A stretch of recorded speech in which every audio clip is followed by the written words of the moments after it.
Radio Samoa.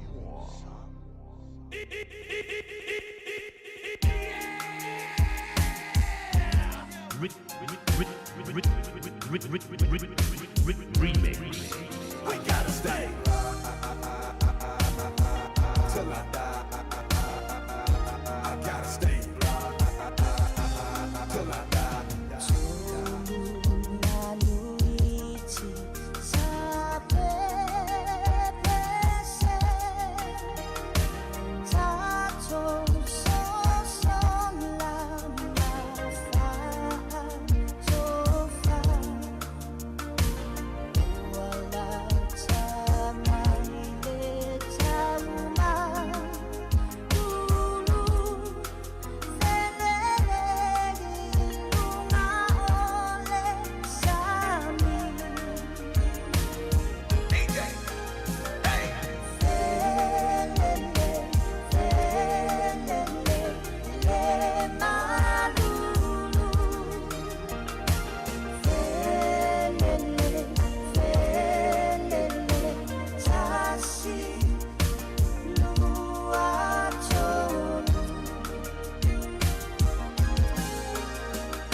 Radio Samoa.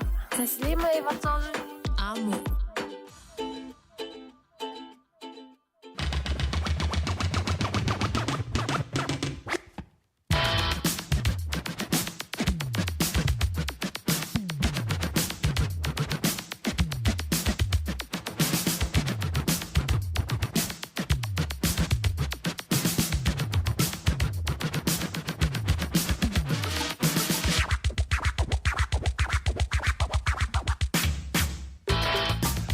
Wa lu se fulu male lu mi tu ko te nei le tula e se fulu male lu ile de ya wa li fa timu la solo lu de ya solo fulu valu o me lu a fi lu limo la solo tu puinisi o nga wenga pe sinisi ma compagnia o tanto e misi le dei foi via so on sai lo sai yopo e vi lava na tele po nga na fenga ye mai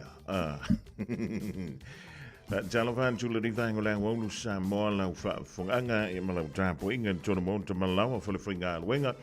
So it's a company, my piece in issue of Fangaina, to our lungo, le tele, Penga Tafa Lang, Emaso Santo, or Lady Lalang Yellow, Emma Futamay, Bolgamila, Wolim of Fungamua, say you're really to life far, Elefia, and Naila would try to find to see.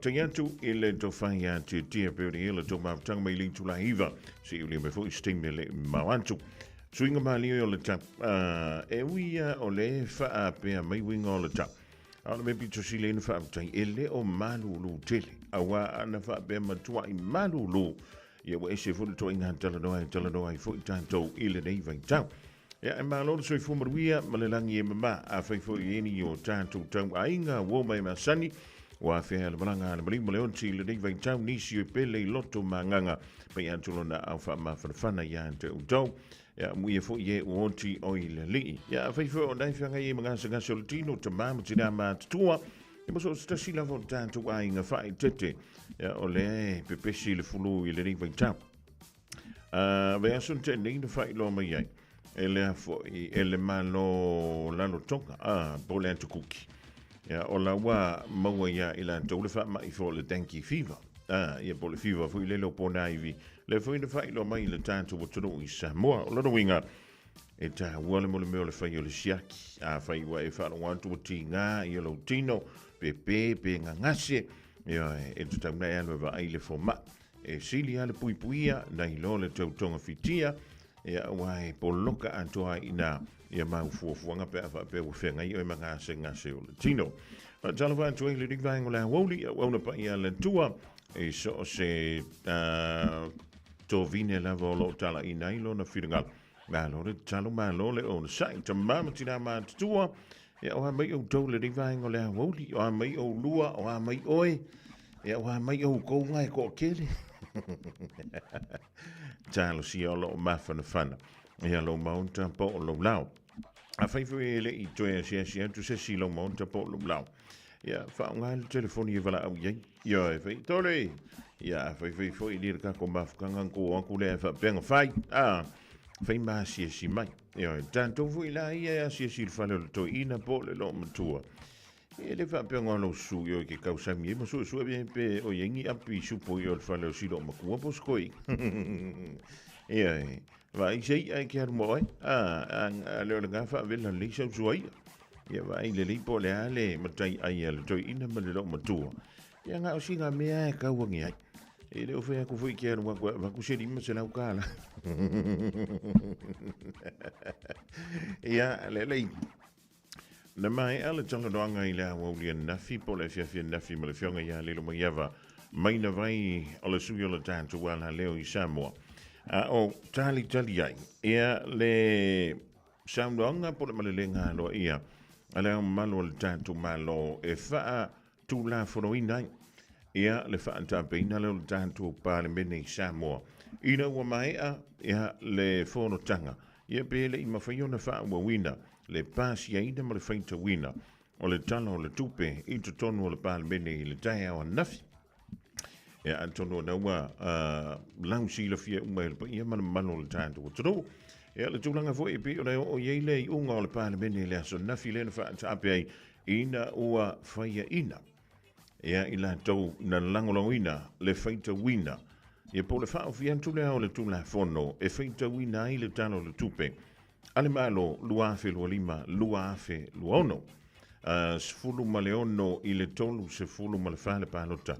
Lea na maita wina, e fo i se tasi o sui a whipule, o lea e le i whaantino ina lana pālota i lea so nafi. E bitai leo le tai ona leila, o le nasa wei tua. Ea le saunoanga lea po o le pepa o whaamtalanga, mai lea mamano o le malo sa moa. O lea ua ia whapea mai ai. Ua ia talia le whangtuanga. Wa o le mele tauna tātou malama le iai. E te tau na tātou maanga whangafa iai. O lai wha mai le whaavai. A whaapea. E whaata ape le pāle mene o sa moa. O nā ngā ile o le pāle mia. Po o i lavala e pāle mia. E whautua ina lea mamano o le malo. I le whaata ape ina o le pāle mene. A mai ala na whaiala ngā yoinga le da. Ona, whaantali le po le ase whina ngalo, o le ao le malo. Ai o le tele o me whape e tupu, i sa moa la waia. O le whainga malo o le ua pau, e whaantali e le taimi e toe, tawa o fiai i ale pāle mene i le lumanai, pe a mai a whainga pālota. O le malo le da, e lātou te tau simea, i le mai ai o na pau o sa whainga malo. Ioi. O le tūlā whono nā o lo ta iala, i whainga o mei kongo sa moa. Ia po a mangiangi makimakenga mangi upu mani tala. E lei o le mea nā le whai. Ia, mai o le mea la lea. E whapea mai ele tātou li potile. O le na whiloa i ele tamaita i pāle mia.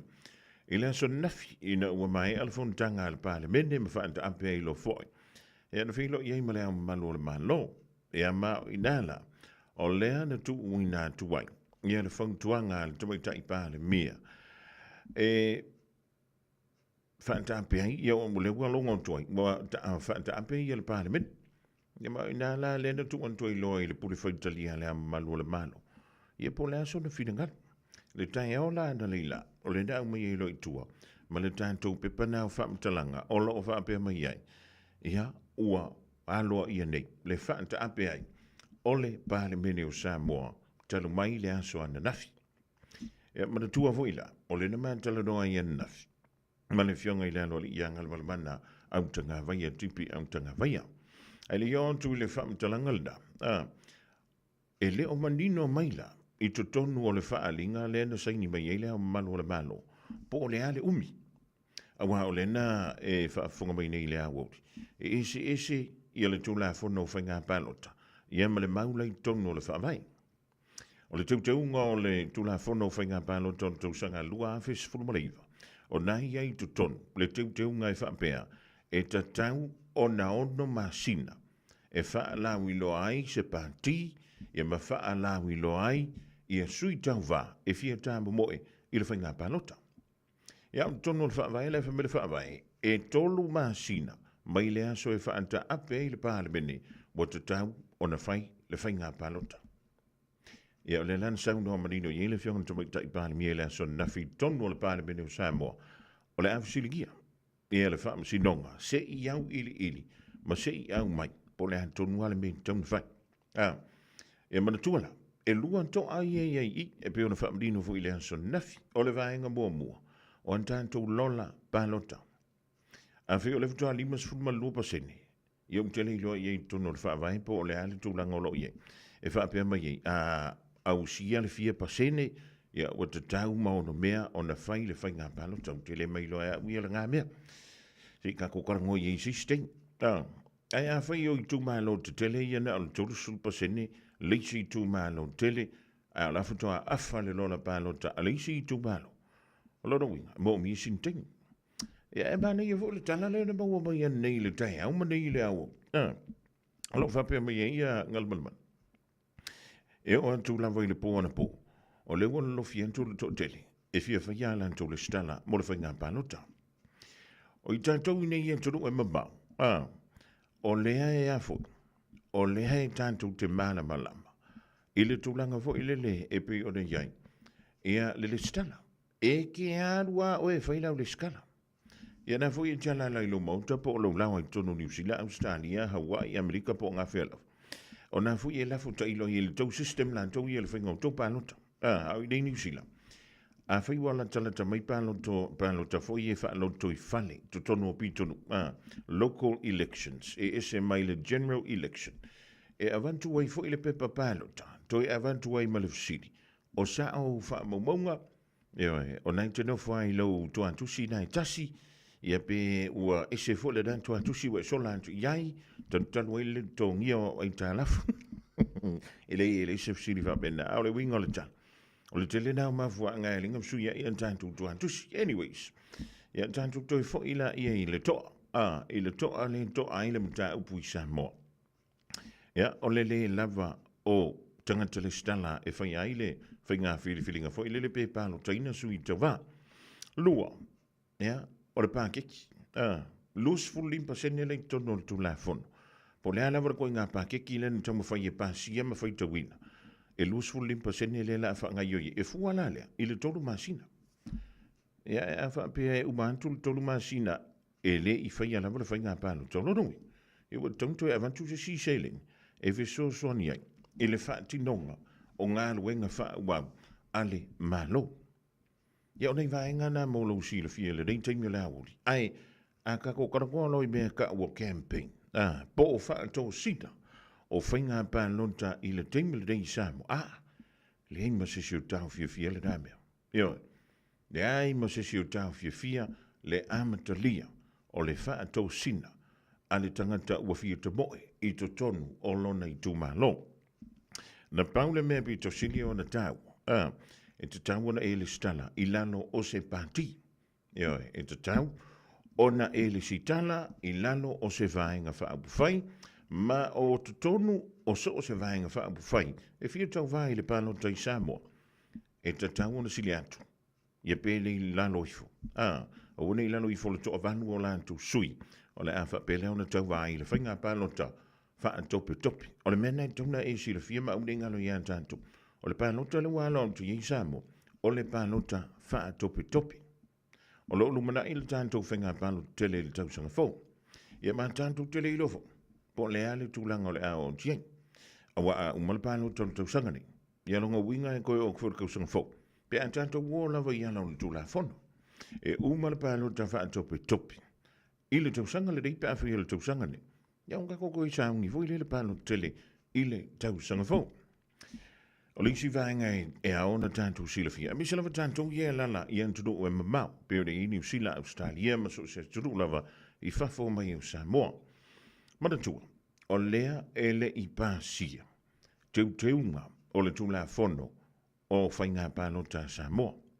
Matatua, o le na telefa talonga iadanga I antu inu umawhia anga I tūma lo, e whesilingi ai, ia whiranga lo le tru, ia e misela wale toi wha le leia, o ni vaenga sa whapele o na ieni lape, I le whainga pālota o le tūsanga I lua awhi lua tasi. Pei taila, ona o lea ua whaanta apele pāle mene, e le o mawhai ai I le teimele rei. Ona wha tu la fono ina, pe te wina, e le tu la fono le na, o whainga pālota, e pe ona tātia I le mauta fono I Samoa. O le winga la le wha matalanga, a whai o le te wha whonga mai le rivaengo la awori, a ua e langona, o loo e via pālota, e le whainga pālota wha tope leo loo lumana I nei Samoa. E mawhai ona e le stala I lunga o lo penganta wha ilangi mai le tonga tudu. E le sisi o tau fia le nā mea o lo whatangina I lano le tūla fono o whainga pālota. Pita, e leo mawhai, o na a toa lau le stala, mai le antunu o lo e alalama e no pia iai. Se I vanga na, ua e tau nuu I Samoa, ma e a ngai, I le ofisa o whainga pālota, o I nāwhato awha mai a le iai, lau le sitala. Lono winga antu I sisitu, a whai nao lau le sitala nai whai, I lunga o lo penga tawha I langi maile anturu nai tiala lai le teimele nei. E le kauria la nang pāno karanga o le menga ka o le fasi le stala. E le se tala ua anto toa pe se lau pasene. Ya mantua, e se le skala, e se le menga o le pāno. E se mena e lua. O le stala I le teimele nei. I le tula fono le I le teimele nei o whainga pālota. Na o sina vaenga o le stala, pe na o le amatanga o le stala, le ma whaiona whaatino I lunga o lo penga te whailan. O lona antoanga, I wae, pe ona silafia, o sao teknolosi whaani I ona po, o lea ua whaongaina foi, ele ofisa o le komisina o whainga pālota i Samoa.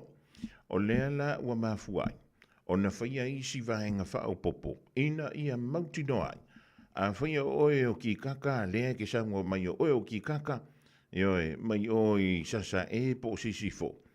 O le a pu e wha le li malawata, o ina, o le a wha mauti noai, o oe monia le sua whaia ki kaka. Ioe, ia e sau fo i wha mai o oe o tauanga. E te tauana i le wha mauninga, o oe sao alea o tauanga. O le ale koe eria mai i lunga, le au vahenga fo i o laua wha ilangi le fōlanga. O le mena le uteu te wai, ia matoi whai le stala o tātou lola pālota. Ia, e le o poho a malai, ia e ki nganga sila fia e ngisi wha o komiki i pāloka ua konga ia. Ba le vanga mali liu nisi o sui, ia o i tū mālo, ia o la lawe au mai ai lunga le lola pāloka. O le mea lana, lea la ina pisi la official komisina o whainga pālota i le taimilene. Ia, e whai ai a le lātu ngā luenga, o le sitala. Ia, mi se ile si vaenga tāu le tā. E tan tau, ona e malanga atu i Samoa. Mua, wha mai a lau le sitala. Lua, wha atino i Samoa, lau pālota. O le upu whingofi, o le taimilene, e le ma whaina e pālota atu i whafo. Na o le amatanga o lau le stala, a e fia pālota, lo no winga. Wha longo mai le radio Samoa ma tuli ma. Po le ale aso wai man tua ia mo meo pālota wha apitoa. Pālota wha apitoa nā mo tangata Samoa ia fia malanga whawhi i se mai ma Samoa. Ia a whaiwhi o le te fia malanga atu i Samoa toi fia whawhi mei te whinga alweng. Le a mua le no, e te pālotai, i mo meo pālota wha apitoa nā le ieiolo na taimi. Ua whaantolunga ina, pe a mai ala whainga pālota, e whaita wina i tātou pālota whaapitoana. Ia, o singa kala aku ngā alingi vaengo le awauti, ina ia e maninoi, i le isi la sanga lea ua iailo tātou malo i Samoa. O le teimi lalani, o loo tū maupea, ia le whainga malo le tumita impare mia iawhia me, i to tonu o le tausia lea, ia o mea umalava e pe ni tonu o le vaile o le tātou tawhatolu fo i Samoa e pe ni eile pāle mene ia o le tātou malo ia whape fo i male whaamsinonga. Ia o le upu whaperitani o le caretaker, o le upu Samoa, o le malo tausi mea. E ui ina pa u le whainga malo i le aso nafio no le le pāsia o le whaitaunga o le tala o le tupe. Ia o le whamere kula funga o kanko whaavai. E le ia tausi mea pe i lato. Se ia toi tau au fia, le pāle mene o Samoa, pe a maea, le whainga pālota, ma lana whainga whilinga, whaatope o lea o lo lumanaidi. Ia, e leo se mea fuia o lea e kangoi fua kongi lau kiwi. E oe. E le se mea o lea e kangoi fua kongi da kiwi. E ala kongi da kiwi o ngangi da ka anonga. E mangkua o ngangi da ka anonga le,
ai a whai a mawhai. O mamanga, awa e te whawai vai. Ai a mana Samoa, lau tapua inga. Peo na talo lua tūna mawhatai lo la lo whaiva. O se whai matapua inga, le mea moni e e manuia. Tauina ia e mana toa loa tunu, pele male tapua inga. Ia polo tino a e malama lama o mata. O mamana, ia tafe totoa la, manuia o la asama. Tauina ia e mana toa loa tafa mai ia whamuamua. Samoa e ole tama sani o tamana o matua tuile atua. Awane i o tafa moe moe i le malosi. Mana tua au au na le atua lo o puno mai. Tatalo mo so taui. Supermali na le tofaya fiu semo le tufunga o di vango la woli do to is fully mamma fa minuto in talo le tula en tassi. Alle beste we vengo ina feva in tempo ia e male manuia. En talo si eu so ya lo ye terga sua ma finga mano lo benga wengo le ya sulu. O e si la fia me e whaatino e mawhaiona e umi ai so fale motu le lumanai. A whai fo i so fale motu, o e si la fia mawhaiona whaatino ni isi o fuafuanga e whaonga aire equity o lo fale. A wane e misiere por kalame o le malu i fale, ia fiafi o soruru taitasi le se fulu e te aile whaa. O le a e si la fia ai au wala e mawhaiona e umia se fale motu le lumanai, ma au wala e whaonga aile equity o lo fale motu, e whaata wai se isi o fale, le por kalame o le malu i fale, ia fiafi o soruru wa yaso taitasi se fulu e te aile whaa. O le awananga le sabe mawai o lo ananga tae pe o TV, speaker JBL, telefoni Samsung, moenga Sleepwell, City no 4, pusa aisa ma o loea o ngā i leo mukuka. Ma wa foi o lotu aisa, vai tau mawha maisi. Tutongi i nei New Zealand e piki alo a ingai Samoa. Whapso tai mai le Facebook po le Instagram a le Sapa Pia Samoa, pe emaili mai i le buy@sap.ws. Sap, lau fale o loa numeratasi i Samoa. 24 hours a day, 7 days a week. Radio Samoa streaming live on www.radiosamoa.co.nz.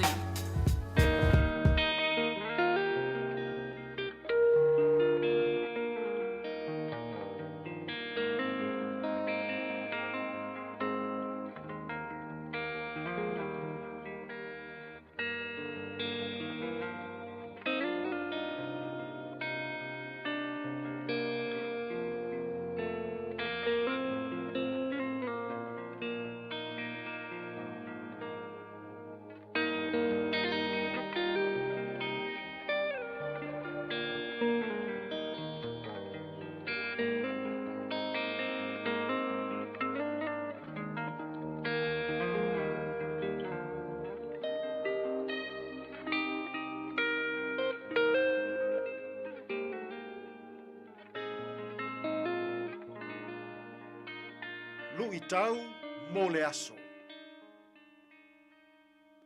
E iai le mea e tasi, e le o ia te oe. Luka i lona mata upo e sifulu ma le valu, a o lona foi upo e lua sifulu ma le lua. Ua whaafofonga i Yesu, i le upu o na whetalai atu lea i a te ia. Ua toe o le mea e tasi e te le i maua. Ia e whaatau atu i au mea uma, ma ia e tufa ina i e mātitiva. Ona ia te oe lea o le faula i ngā o loa i le langi. I le e sau, ma muri mai i a te au. O se tasi tau le alea talavou toi mau oa. Ua whetaiai ma Yesu, ma tu fesili ia Yesu. Se ha se meu te maua, ma se meu te whaia, ina ia o maua ai le ola e whaavavau. Whetala Yesu, alu mo moe tausi le tū la fono. Whai mai le tau lelea, Yesu, talu ha ina o tamaititi, sa o tausia mai a le tū la fono. Whetala i lo Yesu, to e tasi ale mea e leo ia te oe. Ia e whaatau atu i au mea uma. Ma tufutufa atu i e mātitiva. Ona e maua lea o le faula i ngā o loa i le langi. Whai mai le tala aluka ua wha u le tau le ale a mau oa. A wafo i e pele ia te ia, lana oa malona tamao a inga. Se i toe wa a ifo a i le nei aso. Po ia te oe le mea e tasi, o loo misi le tama tau le alea mau oa. Whai mai Yesu, ia e ola loto alofa i le tangata mativa. Ia e alofa i lou a inga. Ia e alofa i le tangata o loo fia maua se mea. O le mea le nā o loo misi e le tele o tangata i nei aso. Ia lu i tauina lou aso. A o e a ngai i le fale fai ngā luenga. A o e mai moa sila sila i le televise male leitio. E iai le mea e tasi o loo misi i lou o langa. Ia e ola loto alofa. Alofa i lou tua fafine. Alofa i lou tua ngane. Alofa i lou toa lua ma lau whanau. E iei se mea o e misi. Ma se mea o misi i lou o langa i le nei aso. Ai a pe a se i e loto alofa ia. Tātou te tālo. Lea tua alo whae. Whamanuia mai le amatanga o whasalalaunga tau tua ma au nanga lau leiti o ma lau televise whasalalau. Whamanuia la lausu o tangata i wheau ma ngā luenga i lene i aso. Ia e lu i tau ina pea sa moa i aso uma e ala i lou fina ngalo pa ia. Whamanuia le soifua whaafonga sila tāpua i alou atunuu i le leiti o ma le televise. Le atuae. A o mai i mātou i le nei aso. O lo misi le loto alofa i lo mātou ola. Lo lava suafa i Yesu ua mātou tatalo atua i nei. Amene.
Whakamalina, Vanya Majul, Tolo, Tuitama, Lady Vang, only Malapese, what Telele Lofa, Manatue, I would anti long on Facebook, I Fantino, Lily, Ilo, one with your Shakiko, Ingamalino, but two of a telephone to also. Yeah, Terence Hankin, Malatapo, Ingala, the New South Wales Blues. There was also Pastor Carl Skelton. Welcome up, is it LJ? But we also type of Ingamale Pepe, born a name. But the two Umadane, ye for Matayao. A san so sola. Shopping cinema for any cool lisi. And look at Gaffa Falma, sponsor my lossy. Why must say a lofa? Okako, Uma, Okanga, Fiola. But I let music, I like a two in my O. So it must have fling a little my inga O. And look at Siva Simanfa, Uma, the po. But five fat lady say it's so paper. I must check it like Peko, my O. Siva, Ima, if you see, Louis, my easy, fight, Ima, Elpo. Start feel the vibe, shine like a shining stars in the lights. Live on your radio represent 685. Pick up my other best, I can play what you want. Feel the real sound of best hit in the town. Shake your body up and down. Jump for the crack, race to go shout. Sip so Victor, Mr. TJ check. See but I'm if you see, Louis, my easy, fight, I'm elbow, my low. Test 1, 2, 3, dance to the beat. Like singing on the mic, stepping 1, 2, 3. Jack is the man, okay, take away for free. Listen to my music themes of reality. That runs from every corner, Upolo Savai. Sole, are you loving this, Mr. T? Can't you see? Now we will missy, for shit's neat. Yes, I'm loving this, Billy. Sound what you ain't, if you see, Louis, my easy, fight, my elbow, I will let my low. The best of that was out, Louis, my Sigma. Say I want a cake. Say I want a cake. Why my young fika fika? Say I want a fika. My go get your mga pizza. Louis my siba my ilaubo sika. Drinking every night, it's an everyday hustle. In the club all the time with the Viley bar. Looking out for the tours, cause they the #1 sponsors. Ain't getting free drinks, ain't never a problem. It's the night at Lighthouse, the show shout. And tomorrow night the show shout again. And the night after that the show shout. I must be living in a dream, cause it's never ever my show. See, but I'm if you see, Louis, my easy, fight, my elbow, I will let my low. I clock these glitches like a road and raw ridges. Only with the muscle force, no bomb with little witches. Swing away your rat, let me hit them glams bounce. You're rolling with the masses, only smiles, no frown. I see the ocean time to top of their plate. Lot of love, no hating in my paradise state. Pick a spot so we can kick it till the morning. Do a little yoga, moaning and groaning. Why you know daddy?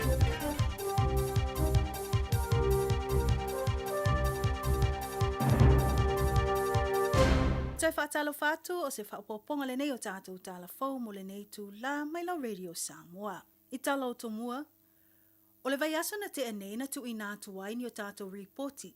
E tu sai mapopo lenga na whaalia se tasi o whaalaputonga i New Zealand nei o tā o le Brain Injury Support Group i le matau tia wa a fianga o le whaatino ai ar tā alonga o tā o le Run It Straight. Mana tu i nātu ai foi ma tonu unga o lea lava tā alonga i le tau amatalia ai o po o Kalame. E peo na a fia ai ni ali se to o lua, ina ua feto ai o la ulu ma matakpongi ai lava i lungo le malai, ma oso ai le mai po o seizures a le tasi o lii. A o lea ua mawatala wha anoa noa i le maliwa ai se tamaititi se fulu iwa tau sanga o lona mtua, i le whaatino ai o lea lava i tu ai ngā tālonga. O le ua maliwa e suawhai a Ryan Satterthwaite. Ma i reporti ma le leiti o wha maloa New Zealand, e whai lava sina tu ngā o maunuanga i le ao po le ulu o lea li tala wau. O na olona tama whai e whaatino lea ta alonga ma se isi. Ma i le alia ai o lea wha alavelave mata utia o talosanga ina ai e se tasi o le ainga o Ryan, po o si ona anko ia Pete, ina ia tāwhia loa pe tapu i to tono la atu nuu, le whaatino ai o le ta alonga le Run It Straight. Wha alia e Pete ina waia mata i tala fau e tu sai ma lea ta alonga. O lona manatu, e le tala whea ngai lea i tu ainga ta alonga tu tono le atu nuu, ma i wai lava i na awhia e se tasi. Ma le lilo i lona manatu o le aafi ai si ona tei.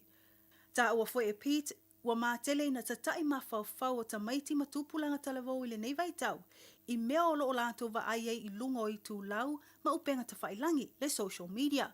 Ma ole ala lea ua tele ina o lātou whaataitai ma whai ai le tele o ngā ioinga ma tālonga, mai wai lava na o i pōpua ngā. Ua talo sanga piti tangata tāua loa i tālonga laka pi, pe o nisi o le All Blacks, ma le toa tele ina ia tutu whaatase e tuu atu se whautuanga, a o se tua lalo i le saunga le mu o lea tālonga, a tonu o le a whaalongo i ai tūpulanga talavou, ma le toa tele o whanawiti. Ma ia tauwhia i loa le toi whai o le nei tālonga le Run It Straight i tau tono le atu nuu. Moli mauina i lunga o ala ofiso ta inga le tuu atu o wha maisenga, na tā ua fwoi reporti le lofi atu wai o le toa tele, o wō ma e maasani a Ryan i le whale mai i no atu lai mai lea whaalawe lave. Tā ue le ainga o Ryan o le nei ali o se tangata tau saafia, ma lea lofa. Ua lipatia mai nei le tau sa ili ai e leo leo, o se pasika na ave e sea e nisi mai le no fuanga na tula i ai se whaalavlave i nai aso watu na iatu. Whamania leo leo le pasika na malanga atuai le li i luasful 5 tausanga le matua, na lavea ina ua ia feto ai masita avale na paka i lumo le awalo Seafront Road i Castle Cliff.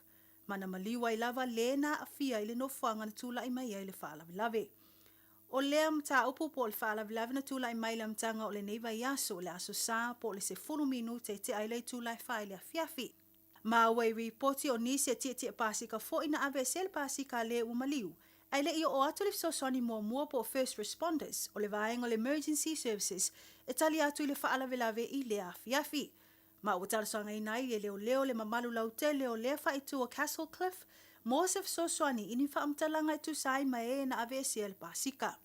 Ua whaamania mai fo e leo le anga i atu o lato o ofisa e talasanga ina ainga o loo iai mea po e ata po CCTV cameras i o lato maota malawa, ina ia tau mawhai tau sa i liani whaamtalanga e whaatatau i tangata o lato whai le ngaio inga.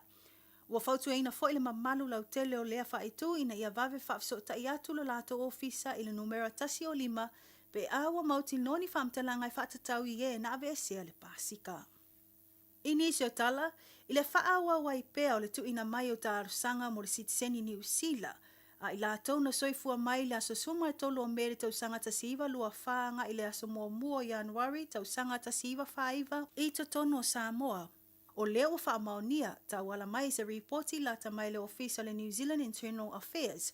E o mai le aso tolse fulo a perilo le tau sanga nei lua olua 5. Ua o atu i le tasi le afe varse lau iwa sufa tau sanga wa tau 5 ina i lātou.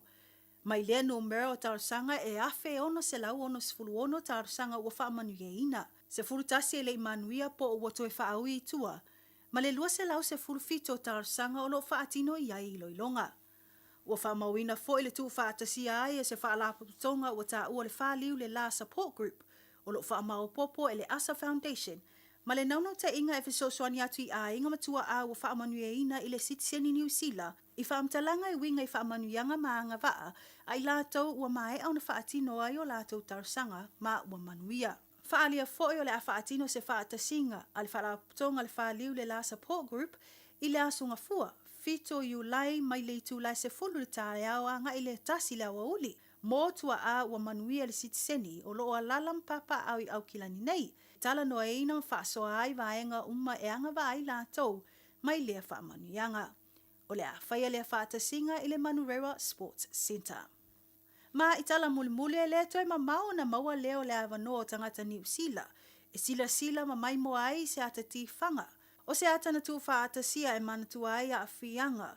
O le whaalawelawe mtau tia na tu lai mai la tunu.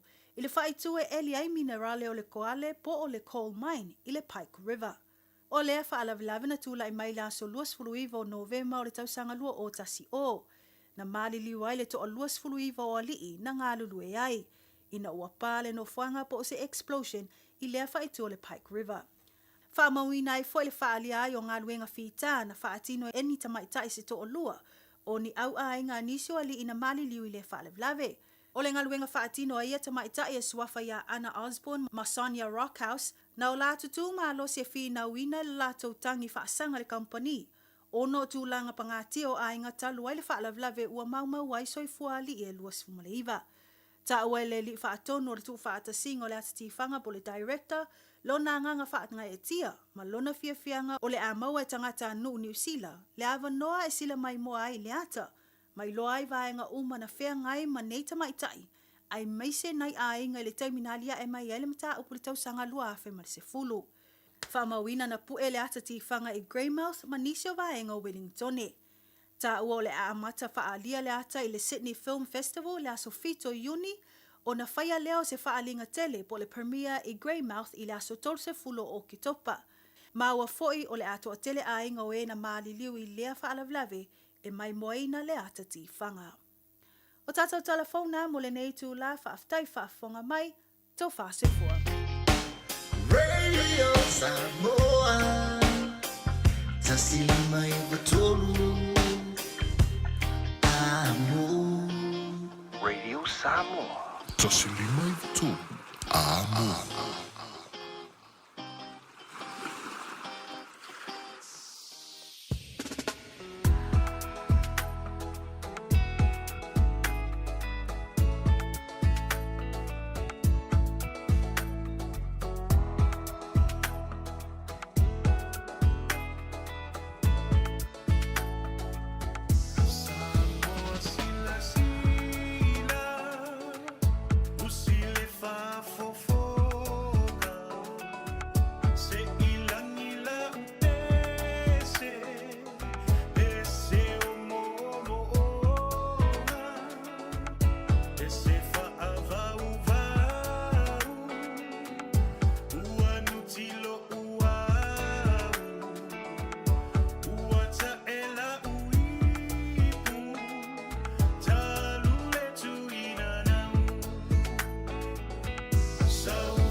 si whakamali e nā o le sunga ia pesta puni le rivaingo la o li wala besi sa moa sila u si le wha fofonga.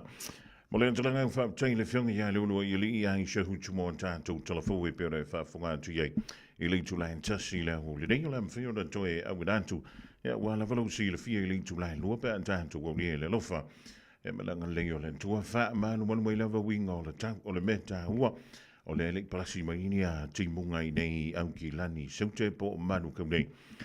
I le rau whangalo i le official radio Samoa i a whaifo le rau e tau tau no i lau whale whai ngā wenga le tau official le tau company i a malo i anto o e lau wha maoni le rei an solulu. Ia e wha umantu le wha mtalanga voi lele. I le wha tapaina o le bale mene o Samoa. O le laua mai au nā au mai alo i ele whiranga lo wha lia o le fionga i lea malu o le malo. Wha wau e le malo tausi o lo iei le teimile rei. Le tamaita i pā le mia malana ka peneta. Ea le ngā luenga o le wawa ia lea, ia ma le tausia o ngā luenga le malo. Ai folo mai ei tua i lano lava o le wha vai. Wha anto a uma le ngā luenga lea. Pe a toi tau au fia. Ia le pā le mene o Samoa. O lono winga, sei longa e umalele ia le whainga pālota. Ia maua mauti noa, bo ainsu ia whai pule. O le awha pele au nanga ia tu le pā le mene. Bo le paia inga, lona se fuluma le van. O le mahalo o Samoa. A whaila o le to se fuluma le lima. E au fiai ia minister ma minister lango lang. Le kāpeneta o lo ia i le teimile nei o le tausi mea. I mea le malo. O lo nowi, i lano le tūla fono mo le whaavai o le malo Samoa. Na o le paufu i nao tangata, i mea kaupolo kiki na wala kouia. O lo o toe maua pea i o lātou tutongi. Se i au lia, i a le isi whaatautonga o su ia whaipule o le mota. O isi i lātou umai esa avea musu ia whaipule o i tū malo e fia. I o le ato e fo i tua. O le anto e fo i e fesili i tū malo.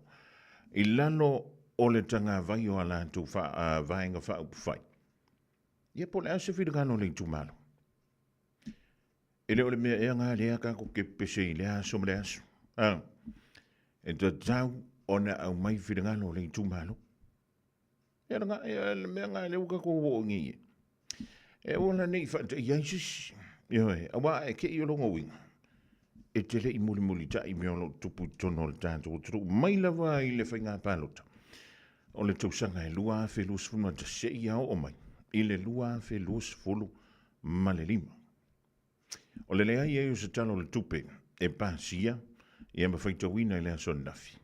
Ma le sa unoanga ma le lenga lea malo le malo le na lo i ai lea whaatapeina o le pāle mene o Samoa. Ia, ua no pe i e lo makako. O longa winga. Ia, sa awa le kala li skoinga. O le su e lo le meo laire in kia la kou. Ia, a whai o lai ai ia ni vaenga e tua iai lea su ia whai pole o le mota. Lea sa tu lai mai. I le paia inga lona se furu ma le fitu. Longa winga ngai ok. E le ise me wha pole ina i fua.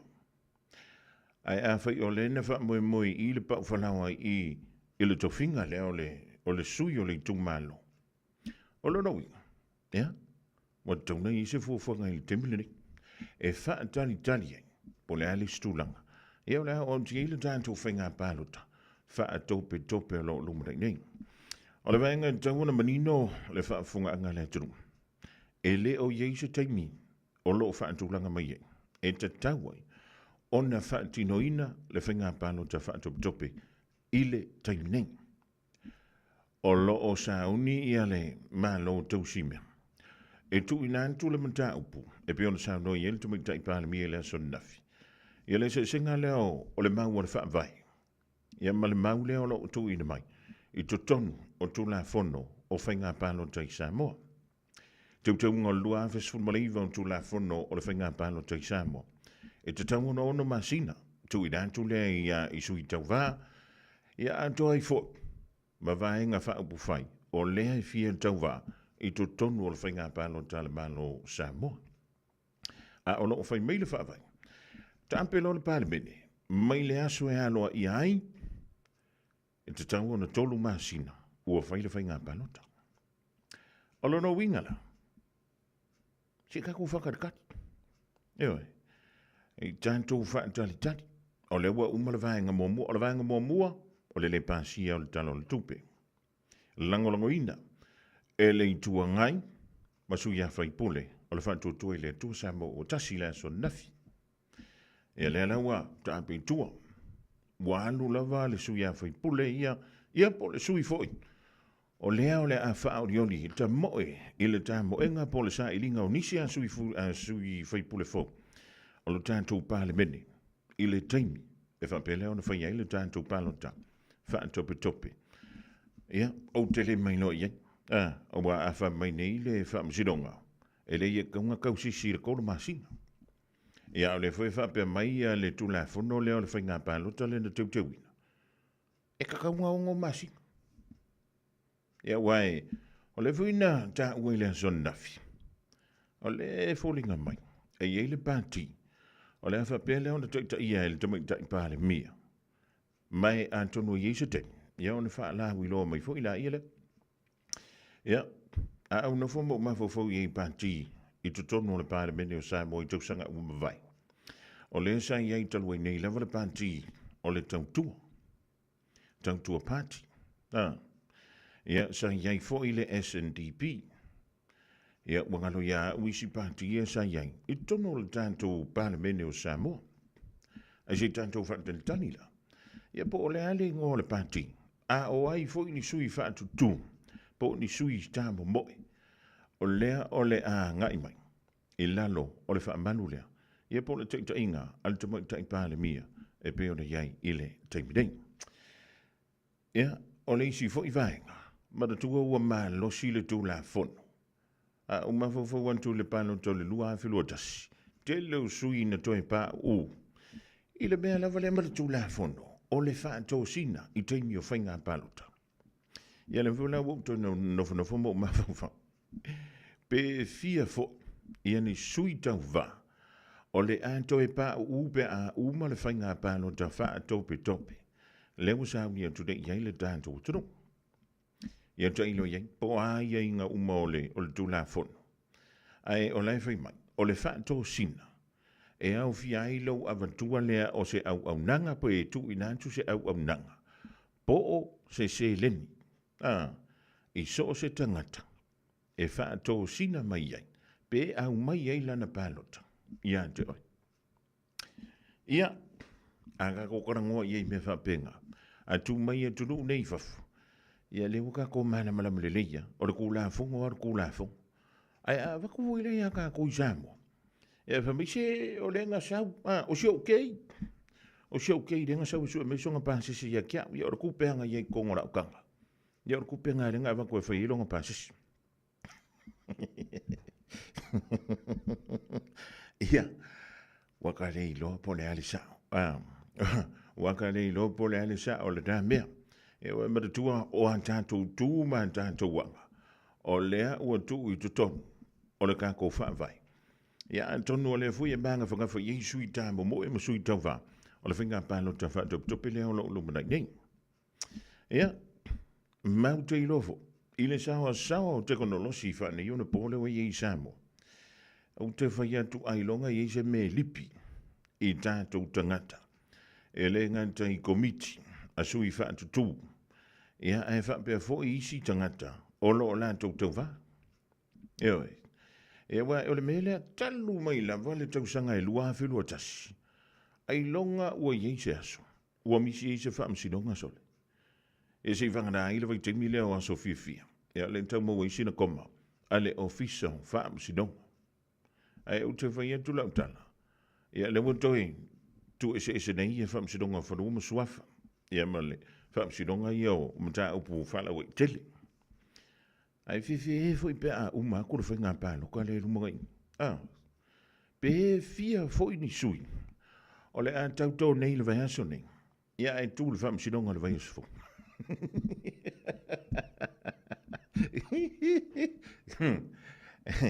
E fōringa mai.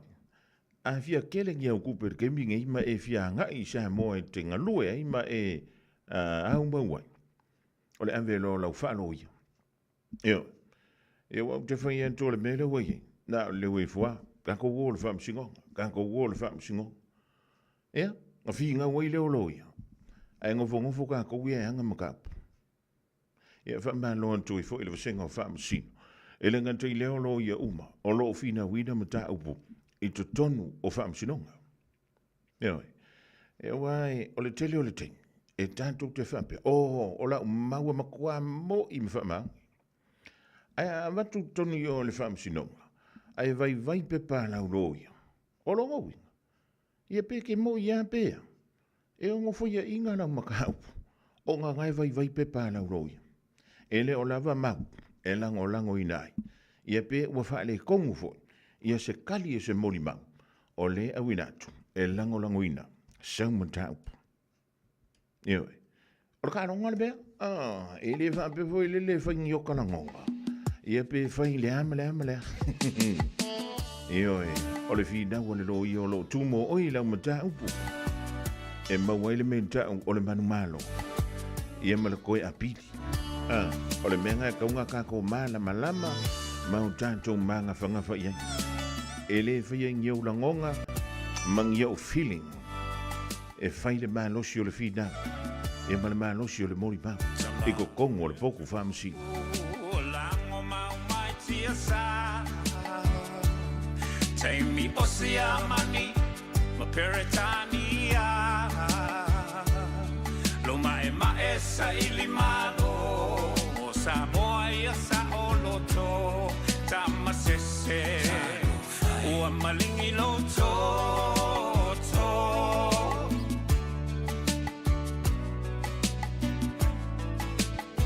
naitina ole mau ua aula uina ilau le tau loto te tele ele ai o se fefe e au solo le sa ile vao esa ili otama e momoli na ia lato tau mafatanga lo waki alangona pesi o iguleo ele pule ni palangi o la Samoa ole mau a pule ole mau la valeta ole mau Samoa mo Samoa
Talofa Samoa, o Atish Narayan, o le Licensed Immigration Advisor mo le Auckland South Immigration Consultants. E visosoani mo so se tu ai ngā visa e malanga mai e New Zealand po Australia. Telefoni mai nei loa i le o valu o tasio no valu fa fitulua. Po le olua tasio no valu fitulua tolu o. Hey, don't be that guy or that auntie ignoring a sore throat. This isn't just some drinks and lemon tea in your sweet situation. Untreated sore throats can lead to rheumatic fever. Nobody wants that for their family, eh?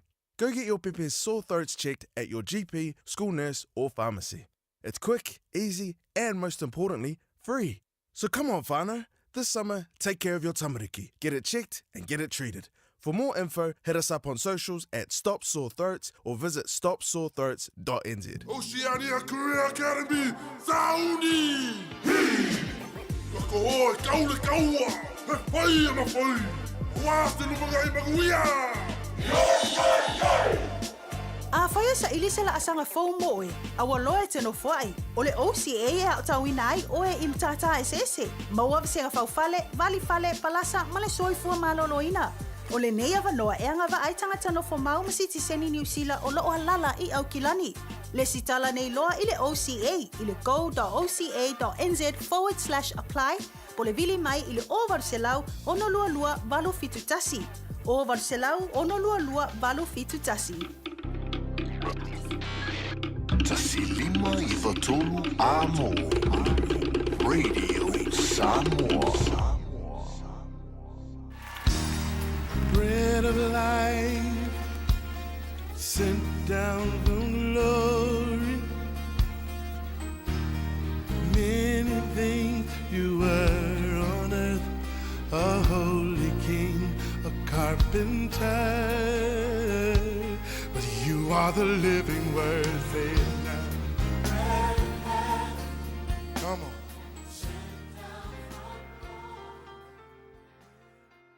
Au te whaawhiloa il tātou tunu, mai il tātou polkalame o le areto le ola, ia I le nei fo iaso, I le alofa, ma le angale lei o le tua. O le whata ota sulu lima le whai upe wha e whapea, o le laulau whaiva e malo loai, o le la au, o le ola lea. A le upu mo oe le aso le nei, I avea oe ma wha malo si au I se tasi. Be an encourager. O le whatusa ele laulau, ele tuspa ia le laulau whaiva fo I le afe mai, o le laulau whaiva e malo lo ai, o le la au o le ola lea. Inisi upu o le laulau whaiva e malo lo ai, ai le uinga, o le tangata fo I lea e tautala I le upu wha malosi, o lana upu e wha malosi ai tangata, a kaukala e tautala I le wha malosi. Leo na uinga la e tangu wha pea, o le upu wha malosi, e malo lo ai wa fatusa ina I le la au le ola wa ilo le la au le ola le na ali mai le tusi fo ile a kenese le amatanga lava sa il fatu anga e tena a il tusi fo fa linga ile fa ai unga lava ile no wa saunia ile tua mo tato fe mai e ko ia pia e ko ia ali mai foi ia le la au lava le ola e fa ata mai ai ia le ola e fa vavau ia o le tangata soifua wa au mai ile tua Ale lai fatusa ia I le tā ua te leo le melea o lo whaio upu whaamanosi, upu e atia e ai tangata. I eil whaupunga whaperetania whapea, be an encourager. The word has plenty of critics already, ife mai. Ia avea o e matangata e tautala I le whaamanosi, ona ua tumu le lalolangi, I tangata whaikio, ma upu whaavaivai, o upu whaitio, po whaitionga. No winga e leise me mo mienga koe whaikio mai kaukala le whaavaivai, ona ole lalolangi. Ua makua kumu sai, I whaitionga ma upu whaivai e tangata e whaaleanga I naisi tangata. Le whesiri wa, e ke fia I wo I tangata fo I e, kama fo I a elei mese kala le lei whakuia oe. Po le asau mea mana I e whai oro e maasangi ang whapeifu, ia a le whai akuia oe se me whamalosi ai oe.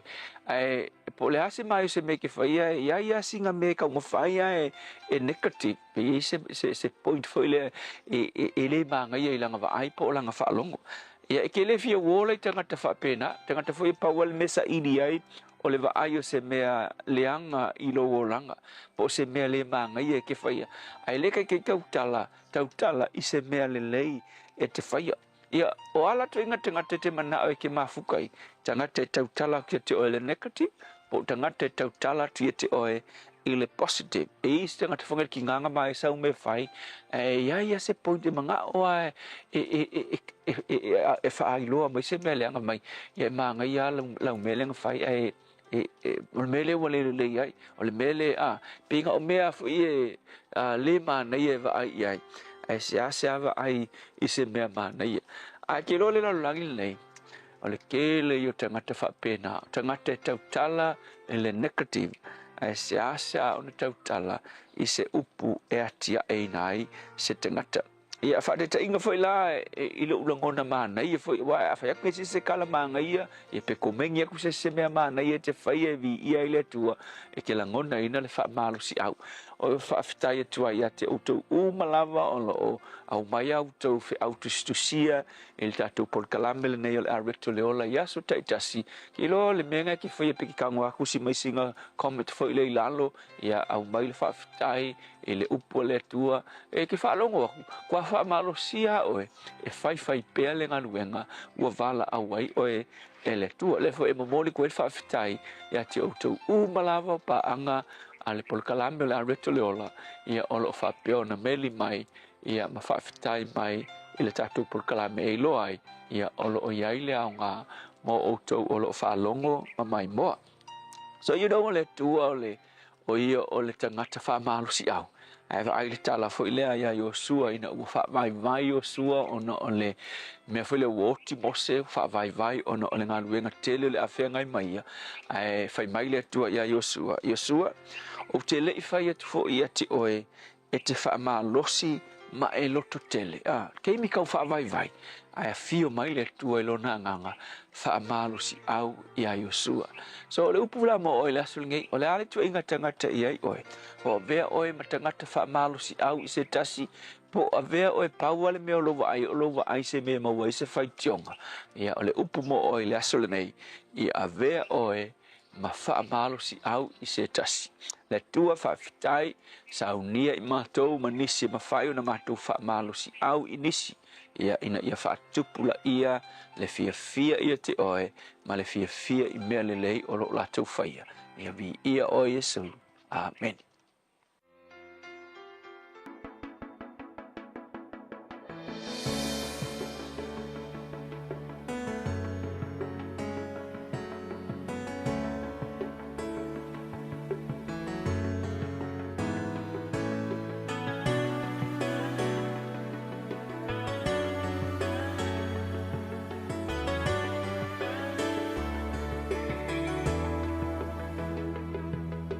Say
Mali o le First Samoan Full Gospel Pentecostal Church I wei mouth mo le pese whita lai mai au wha longo atu au na mole an tulanga wha tai e le sunga le whaiwhi au ia pasta la whai le kopa mo le tātou polo kalamina o le arinto le ola I le reia woli o le aso lulu.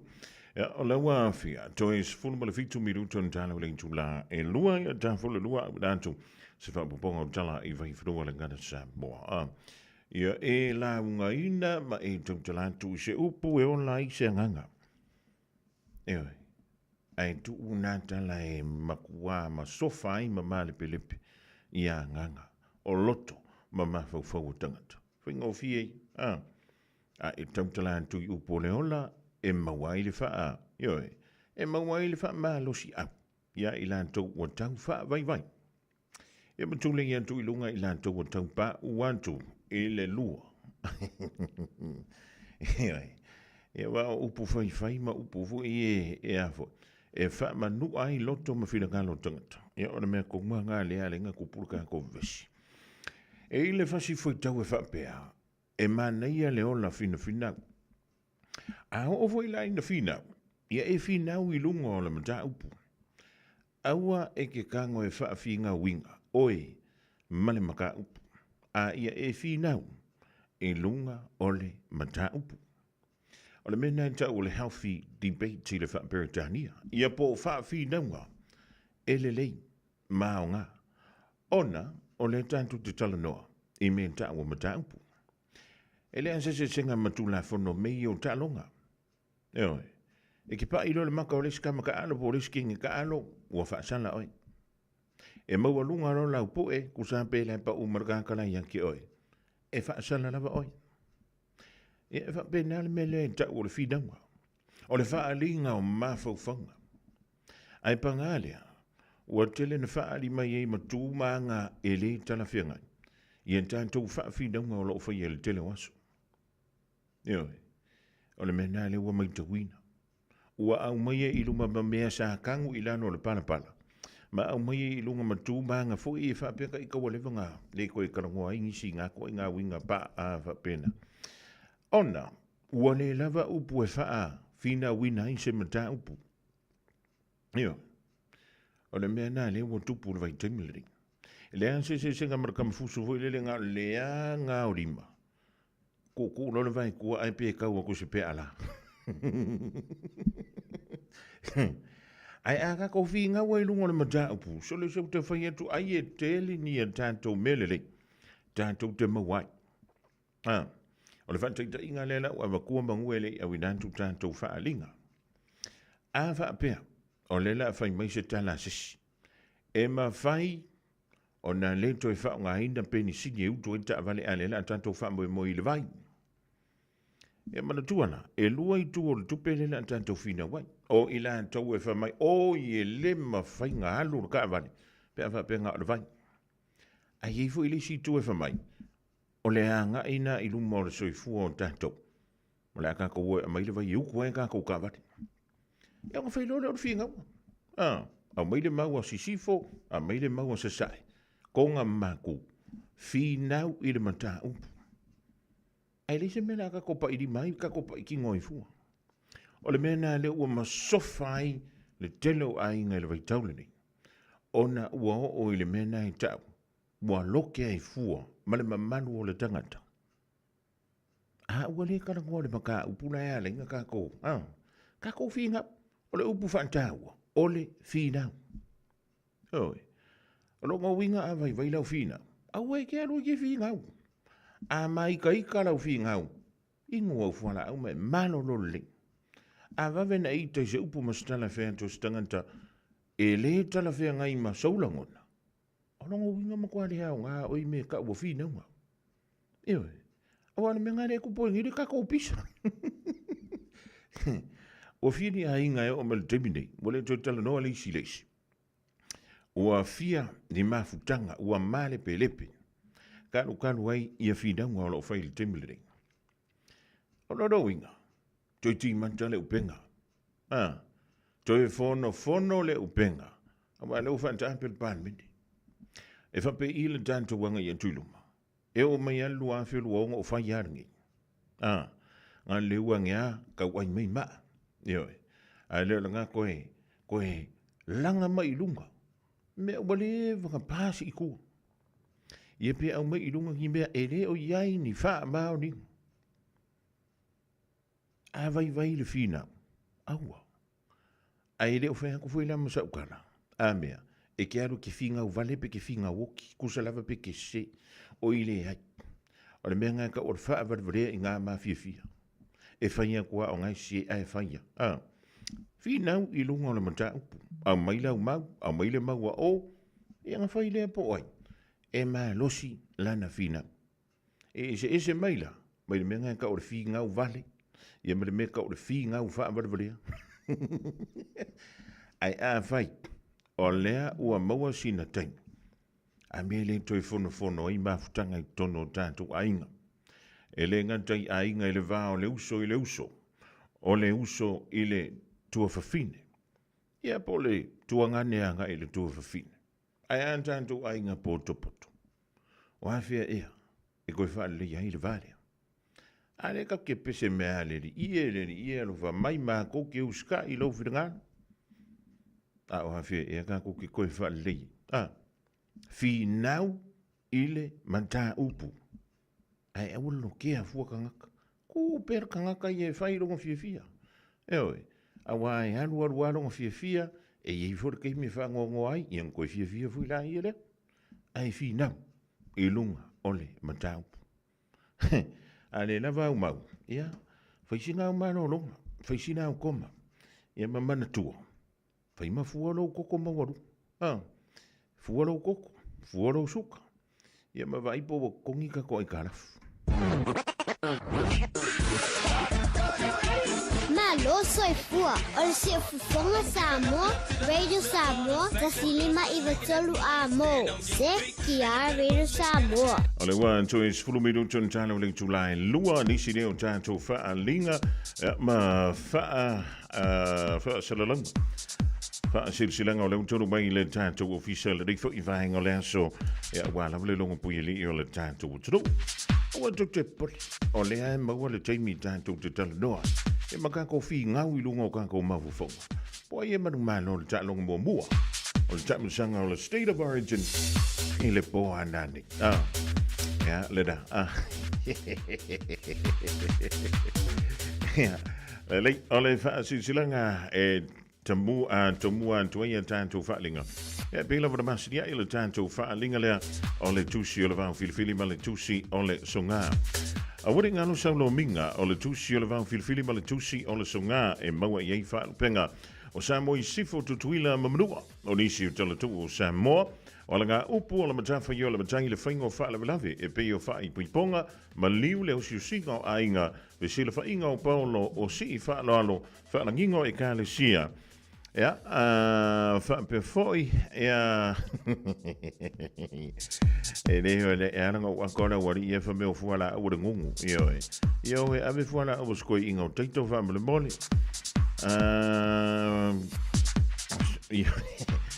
Tele e ale ngana o fa lo longa e mawe tono tantu tusina lua. Fitu se fulu tala le tau. Na o official of Radio Samoa le tolu pa tolu ono Hobel Avenue Marukau. E mawai saulo minga. Monisi wha talanga, bala au le lua ono lua tasi lima iwa tolu. La lua ono lua tasi lima iwa tolu. Ia pētanga iane i le shop radiosamoa.co.nz e whai mai eisau oka whaafetai.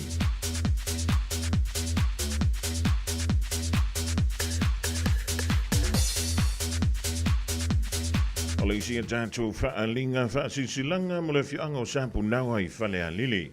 Ole anto toiele la au mo na la i aupa ia sautua whawhawha Samoa. E le ise wawe na te ngawha tauri maina o Sama o whainga. Awa ua ta onto a o sei a mai vasa ua mai a o na tu lau pua. Ole ni whaalinga e whaasintonu si o mantonu o sampu naua i whale a lili. Awa le pa ia ialo whanene le mamalu o toto a wha. Ma upu i le lonto i whale o manu Samoa. Ai mai sesi o manto pitono o piu o lo suaile suafa whaalu pēr ala la tai e mātutua i le nuu male mamalu i le pito a aifa pēr le lau tina lau le lei. O tasi nei inisi o li ma whaipule o lo tātou nuu sa awai le tātou mafutanga mua O le au suia la tātou fontanga i le aso tona i nei. Aso tolus fun maltasi o me i le afo le valu i le tai au. E whaiele i le tuatusi o le lua fantasi Kirkbride Road i Mangele. A wale wha moe fia wha tonu wina i le aso luse fulo al masino uni o le tausanga nei. Ua wha sanga ina isi o tātou nu, se so swani mo le whausiina o le whalea onga mo ala mo tama whanau o le tātou nu. Wha mole mana tua mai sau tai mo le tātou wha malo stino. Monisi wha mtalanga, wha so tai mai i ale olua tasi ono tolu ono wha valuiva. Olua tasi ono tolu ono wha valuiva. Tai o lo sinia e a lima whi pule o siu tātou nu o sampu nawa i whalea lili.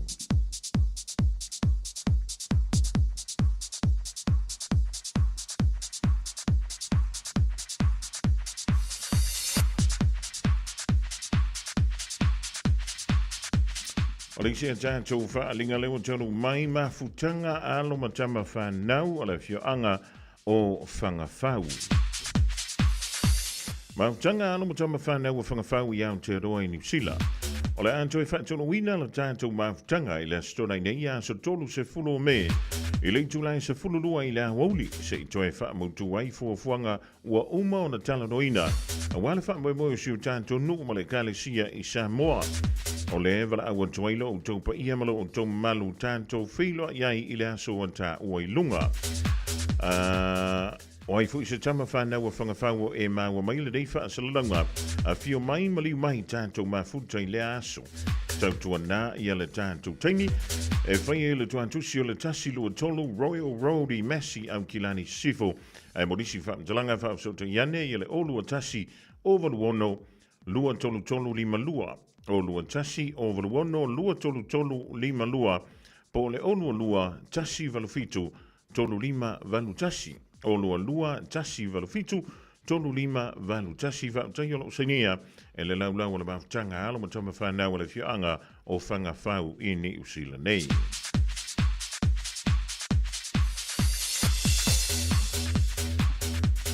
O le isi an tātou wha silsilanga suli o paito maleifi madai a li pupu. O le anto toia le tila lua ma le tila fono o le vaa na susufi i si uvao o le manu o le sanga lala. Ai le ava ma le mingawe vala au wha alo alo antoa i suli o paito maleifi madai a li pupu. O lo a fiuma papa au yo o tau i tūtaulangi i so se tafa o Samoa. I suli o paito maleifi matai a pātū ma ilo tongia i lupe misipusi. Ia Antonio Lauta vai e tu i o lawa tāns fun malua. Ia loro winga o lawa levanga pasir kemia a mantai le tātou whaa, le tātou fontanga lea, o le ala lea. Ia o le a tātou se e antua i leisi a tātou whaa silsilanga. O le whaa linga mo le ainga whale toi i vai ngā i santu paitea.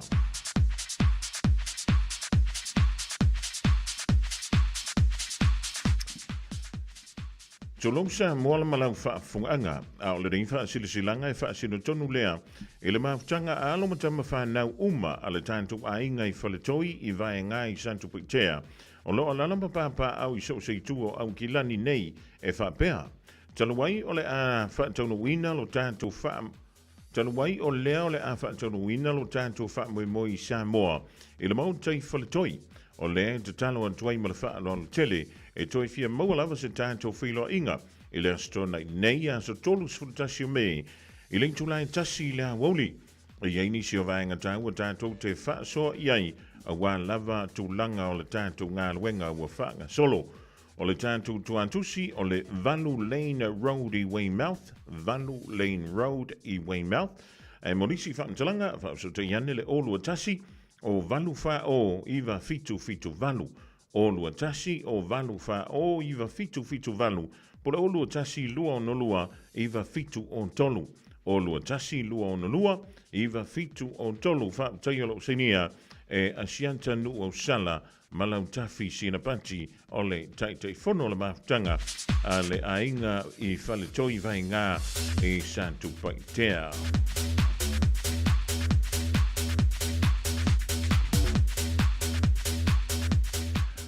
O le whaasilsilanga mo alo matama whanau uma a le ulua i la o le tala lelei me to tisi salonga i salelolonga i savai. E whaamata tuantu le tātou whaamoe moe i le asonga fua o le veis fua so lua o Iuni, lua filo lima o le aso mano lolea i le tūlai se fulu i le tai au o le awhialea i le se fulu iwa no Burnside Road i Papa Toitoi. Monisi o le tātou nuu whato a maua le rei whaasilsilanga whaamole mole suantu i le aso tātou whaasoa ma tala noa a wafua fuanga watatia pe whaaso te iane i ala tātou laulau. Monisi whaamtalanga whaaso te hifo le sunga i a Reverend Sione Dautua i le olua lua tasi fitu fitu lima wha lua lua olua lua tasi fitu fitu lima wha lua lua po mwangu tia lua moduvai ile olua tasi, olua fitu, o vanufao no fitu. Olua tasi, olua fitu, o vanufao no fitu. Tātou whilo ia i le aso, i le anga le leima le alofa o le li i whaafitai.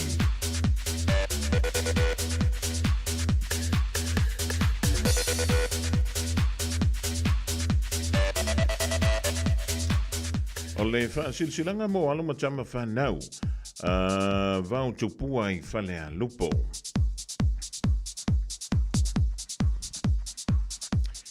O lea uto e la ngā i le fausia o se malumalu fau o le ka le sia whaapotopotonga Gerisiano Samoa po le whakasa i vau tupua i whale alupo o na ua te lele a fianga o le malumalu o lo i ai nei o na o le puipuinga o le saunga le mu. E whaasilsila antua i le ava ma le whaaloalo i le paia ma le malu o alo matama whanau a vau tupua i whale alupo.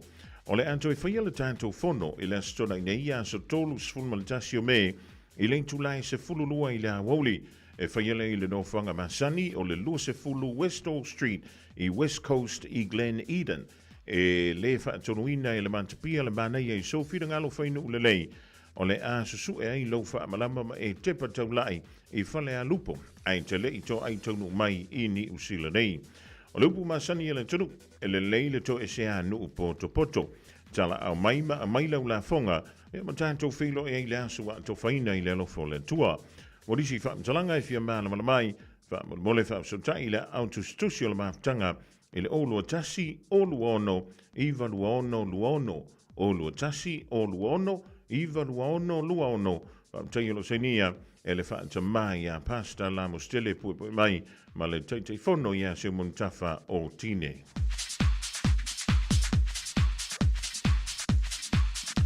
Ma le tātou wha silsilanga o lewa tonu mai le ainga sa lua fau. Ma tau te wha antolo antu i lau wha whangaanga sa moa e mese upa ia sausaunga tae le paupauina wha tupe muli a le taula whonga i sa mātou wha amtalanga wa upa ia mai le amtanga e o lava i le ngā taanga tulou na lava. Ai wha sintonu le rei wha salunga i le maftanga le ainga sa lua fau i le pitonu o tā fito i Mangiangi. O le awhatonu ina la tātou wha moe e pei o na whaai o ngā whanuina i le aso toa nai i le vai aso nei aso tolu sfulmalitasi o me i le se fulu tasi i le tai au i le maunta o le taute whono i le se fulu whape Salo Place i Otara. Mo le mole man tua mai ia lau tai ia mo le tātou i puti i le aso po lau plate. I le awatele ma le wha lo ala morisi wha mtalanga wha so tai le olua tasi o valu o no tasi fitu valu. O lua tasi o valu ono tasi fitu valu tailo seinia le tete fono ma le lau a fono a le a inga sa lua fau i ta fito i Mangiangi. O nisi dao tātou whaalinga lau tonu mai le rivaenga le aso i le tautua ma lau nanga a le Radio Samoa tasi lima i watolu a mo ina ua tasi le minu te lewa te ai le tu lai lua sa de baile vai on telefon ya wala vale longa puili i lo tupa ia ma lo o tu manu i melo tupu melo an tupu e bri se vai ngol tu lai mai i le lumanai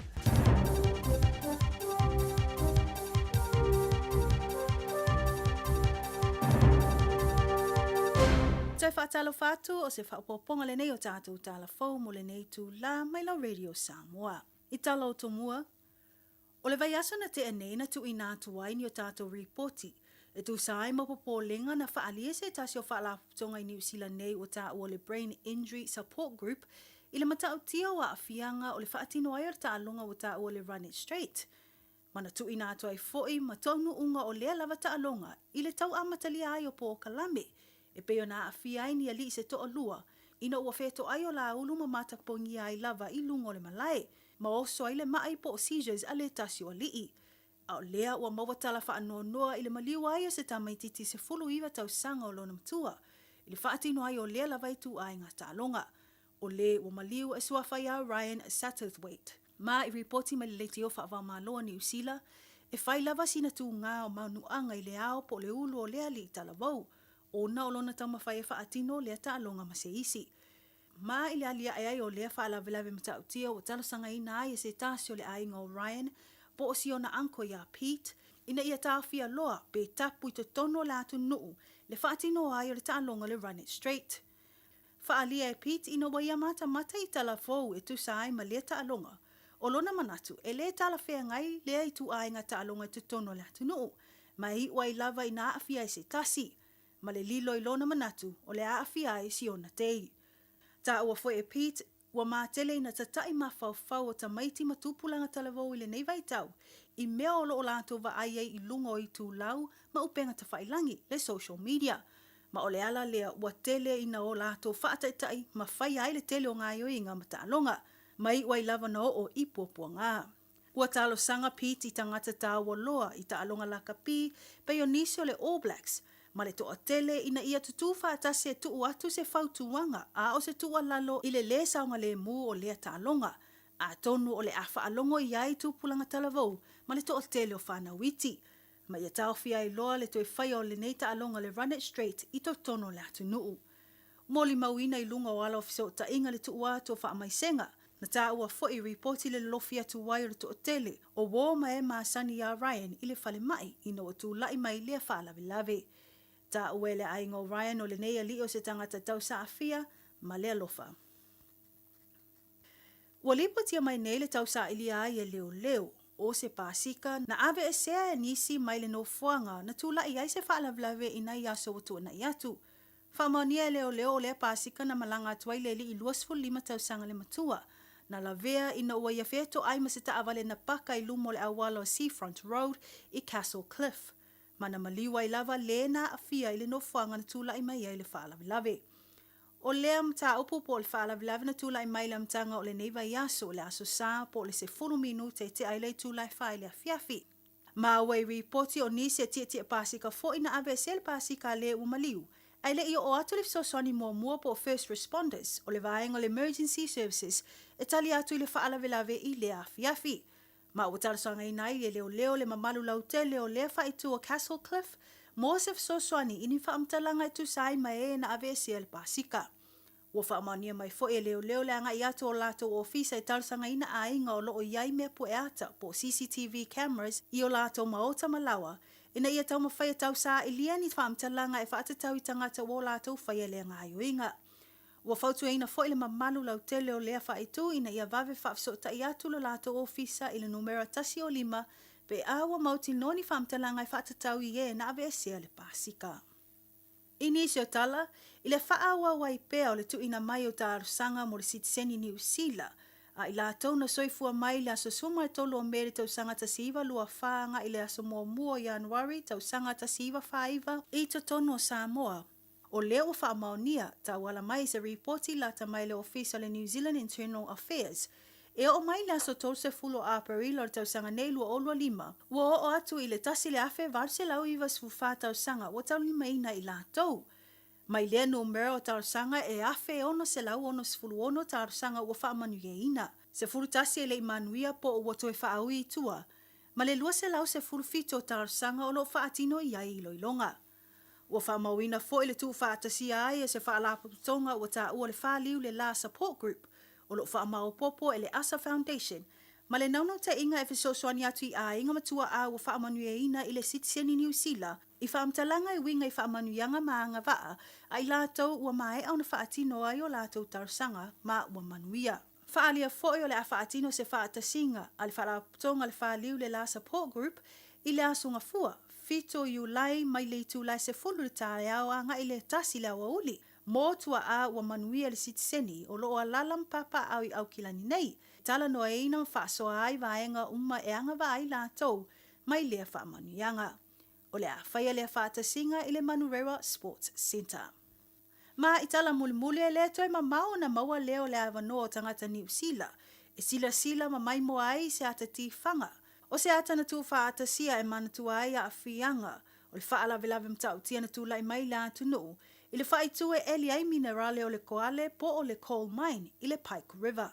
O lea whaala velave na tu lai mai la so luas fuluiva o Novema o le tausanga lua o tasi o. Na mali liwai le to o luas fuluiva o alii na ngā lulu e ai. Ina ua pāle no whanga po o se explosion i lea whaitu o le Pike River. Whaamauina ai fwoi le whaali ai o ngā luenga whita na whaatino e ni tamaitai se to o lua. O ni au ai ngā nisio ali ina mali liu i le whaale vlave. O le ngā luenga whaatino ai tamaitai e suafa ia Anna Osborne ma Sonia Rockhouse na o lātu tū ngā lo se whi na wina le lātou tangi whaasanga le company. O no tūlanga pangati o ai ngā talu ai le whaale vlave ua maumau ai soifua li e luas fumaleiva. Ta ua le li whaatono o le tu whaatasinga o le atati whanga po le director, lo nā nganga whaatanga e tia, ma lona fiafianga o le a maua e tangata anu New Zealand, le awa noa e sila mai moa ai le ata, mai lo ai vaenga uma na whea ngai ma neita maitai, ai meise nai a inga le terminalia e mai ele mata upu le tausanga lua afe ma le se fulu. Whamawina na pu e le atati whanga i Greymouth ma nisio vaenga o Wellingtone. Ta ua le a amata whaalia le ata i le Sydney Film Festival le aso fito Iuni o na whaia leo se whaalinga tele po le premiere i Greymouth i le aso tolse fulo o Kitopa. Ma ua foi o le ato a tele a inga o e na maali liu i lea whaalavlave e mai moeina le ata ti whanga. O tātou telefona mo le nei tū la whaaftai whaafonga mai, tō whaase fua. When you shake the radio show, lua lua mai, washing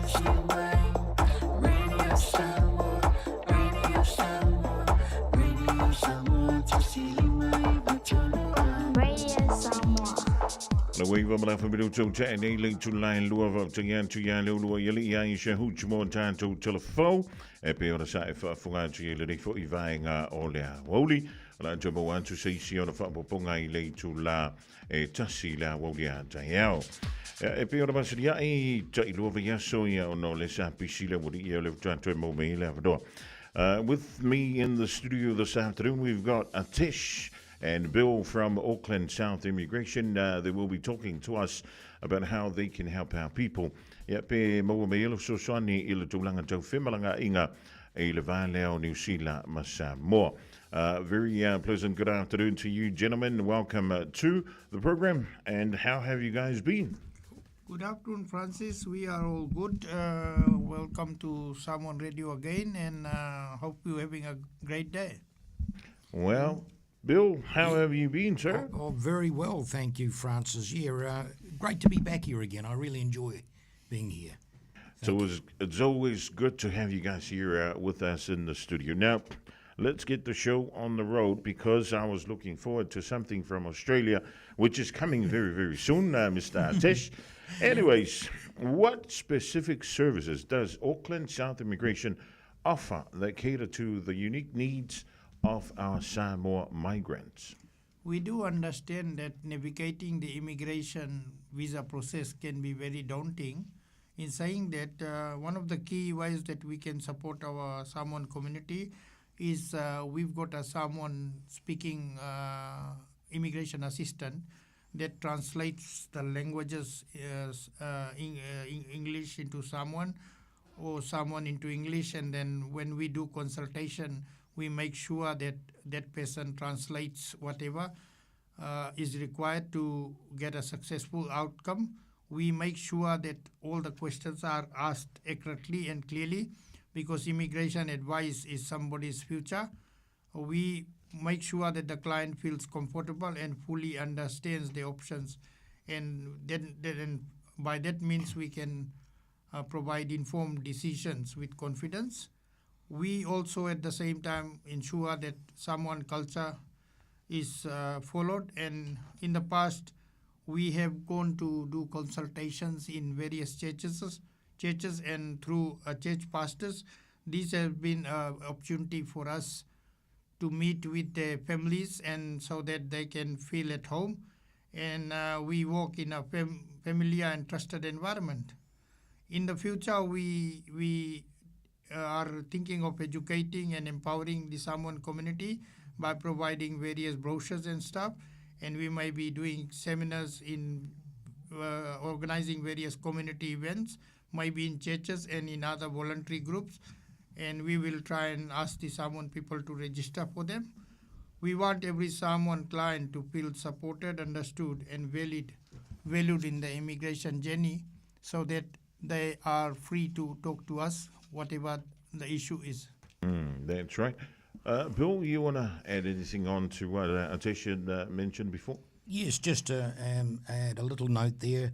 Our senior staff person is Samoan with extensive experience with a wide range of matters that particularly affect immigrants from Samoa, and this includes the adoption of young and not so young children in Samoa. Language is not a barrier. Our senior staff person speaks fluent Samoan and can interpret easily. Excellent. Thank you, gentlemen. I'll just do a little bit of translation. Well, I don't whāwhunga te ile tātou turu o nei te sila mai fo ile mera e tamu I ile tū malau dangana le ofisa o le Auckland South Immigration Consultants o le oval se lau tasi o na walu wha fitu lua. O le lantou o nanga, ia e pila vo na lau si le fia le tele o tautoma o nanga wha penei. E le vale o sa mua mani si le nei, o se tasi o vaenga o lo o whaingofi le lantou tautua. O lo o yeise alo tamai tai o le tātou turu. E mawhai ona wha amtala upu. Ia pēna te wha liwina wha amtalanga mai le wha Peritania a ngā i le wha Samoa. Ia wha pēna fo i le wha Samoa a ngā i le ngangana Peritania. O se tasi o mata upu o lo lau alunga i le lantou tautua le rei taimi le vale o New Zealand Samoa. O le vaintama i na mai leo alamu whanau tono New Zealand. O lana winga, ia e te tauna e wha mawina i lalo lo berana. O na e wala umai i le lantou tautua. Ia, o na mawantua i leo se fsosoani mo. Oi, how does Auckland South Immigration assist Samoans with family reunification and community integration into New Zealand or Aotearoa? The fact is that family is at the heart of Samoan culture as far as Auckland South Immigration Consultants is concerned. Our main goal is to help families reunite and stay together here in New Zealand. Obviously, it's a very difficult task when it comes to navigating immigration and coming and deciding to settle down in New Zealand. We help families with partnership visas, Samoan quota, family residence, partnership, even deportation and appeals. People become unlawful and they do not know. Some people even lose their passport, so they do not know when the visa is expiring. So with all of that, we try and find the best pathway for them to get residence. Beyond the paperwork, we also support our clients with practical advice, particularly helping them settle and integrate into the community in terms of assisting them with housing, schools, healthcare, and other support services. In some cases, we assist them with trying to pick them from the airport and stuff. But that's all, decided with Samoan community or the families. We have a Samoan speaking immigration assistants, which helps translate the language. With our past involvement in local churches and community groups, we build strong relationships and we ensure that the immigration process is as smooth and stress-free as possible. And that journey affects the whole family. Our job is to walk the journey with our clients and make sure that everything is done accurately and they are satisfied. Thank you for that, Bill. Just to add to that, family reunification, there's no specific part of the policy that talks about reunification, but however, as we all know, there are various parts of the policy that do indeed lead to family reunification. However, there's always conditions. Conditions apply to all parts of the policy. For instance, Immigration New Zealand must know exactly who is in the family from the outset in order that they be considered for applications in the future. Immigration New Zealand does not like surprises. Visa approvals are a matter of our staff matching up policy with a person's request, then following up on a regular basis with Immigration New Zealand for progress reports. At the end of the day, visa approvals are about people meeting policy and not simply about a person's basic ambition. That's right. Thank you, Bill. And Tish and Nova Funga Jila Tato Turo. Ilawangolo na lua pe fiona sosoni atule au nangale Auckland South Immigration ile malo Tato ainga ile toi fantasia le pe bele o le wuto tele ni le fanau to le to ina e malelo matua pe toi na lo matua po le to ina e se tasi fo uso po to ngani o lo isa mo po to finfo ya e mafaiona sosoni atu o mai afu nanga yantu le lan to to inisio e kali si tonu au kilani awa la vole fa mana mola maina o le fa tinonga o le fo ivainga o le la tua male la au nanga. What experience or success does Auckland South Immigration have in helping Pacific Island nationals, particularly with Samoans, with visa approvals? Or, in other words, what's your visa rate approval? Auckland South Immigration has a proven track record of helping Pacific nationals, especially our Samoan community. They have been quite successful in securing visas. We can't say, although the exact percentage, because we have got some statistics, we could say about 95% success. We try the best that we possibly can to make the visa a successful one, but sometimes if the person lies or they don't tell us the fact, and then we find out that things go wrong if they don't open up, then it is not our responsibility if that happens, but that's where Immigration Advisors Authority controls our licensing. Over the years, we have assisted thousands of Samoans through different visa pathways, which includes visitor visa, family reunification, partnership visas, and Samoan quota. We are proud that most of our clients have received approvals in cases whereby others have struggled with the other advisors. The success comes from our relationship that we build to become honest, transparent, and having integrity.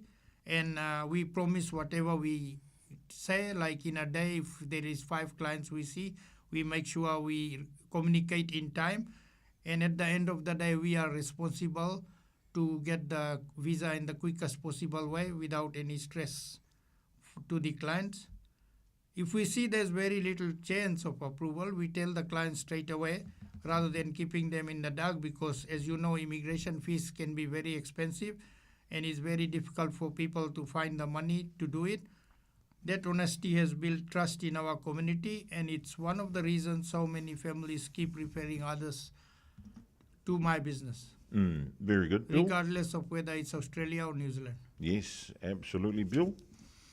Well, I'd just like to say that there's no doubt about it. The vast majority of applications do go through. There are occasions when an application doesn't quite get across the line, and what we usually find is whatever the problem is can be solved at a later date further down the line. Yep. So if a person gets declined, that doesn't mean they're declined forever. It just means they're declined at that point. Yep. So whatever the problem is, we have to have a close look at it and see if it can be solved in order to promote a successful application in the future.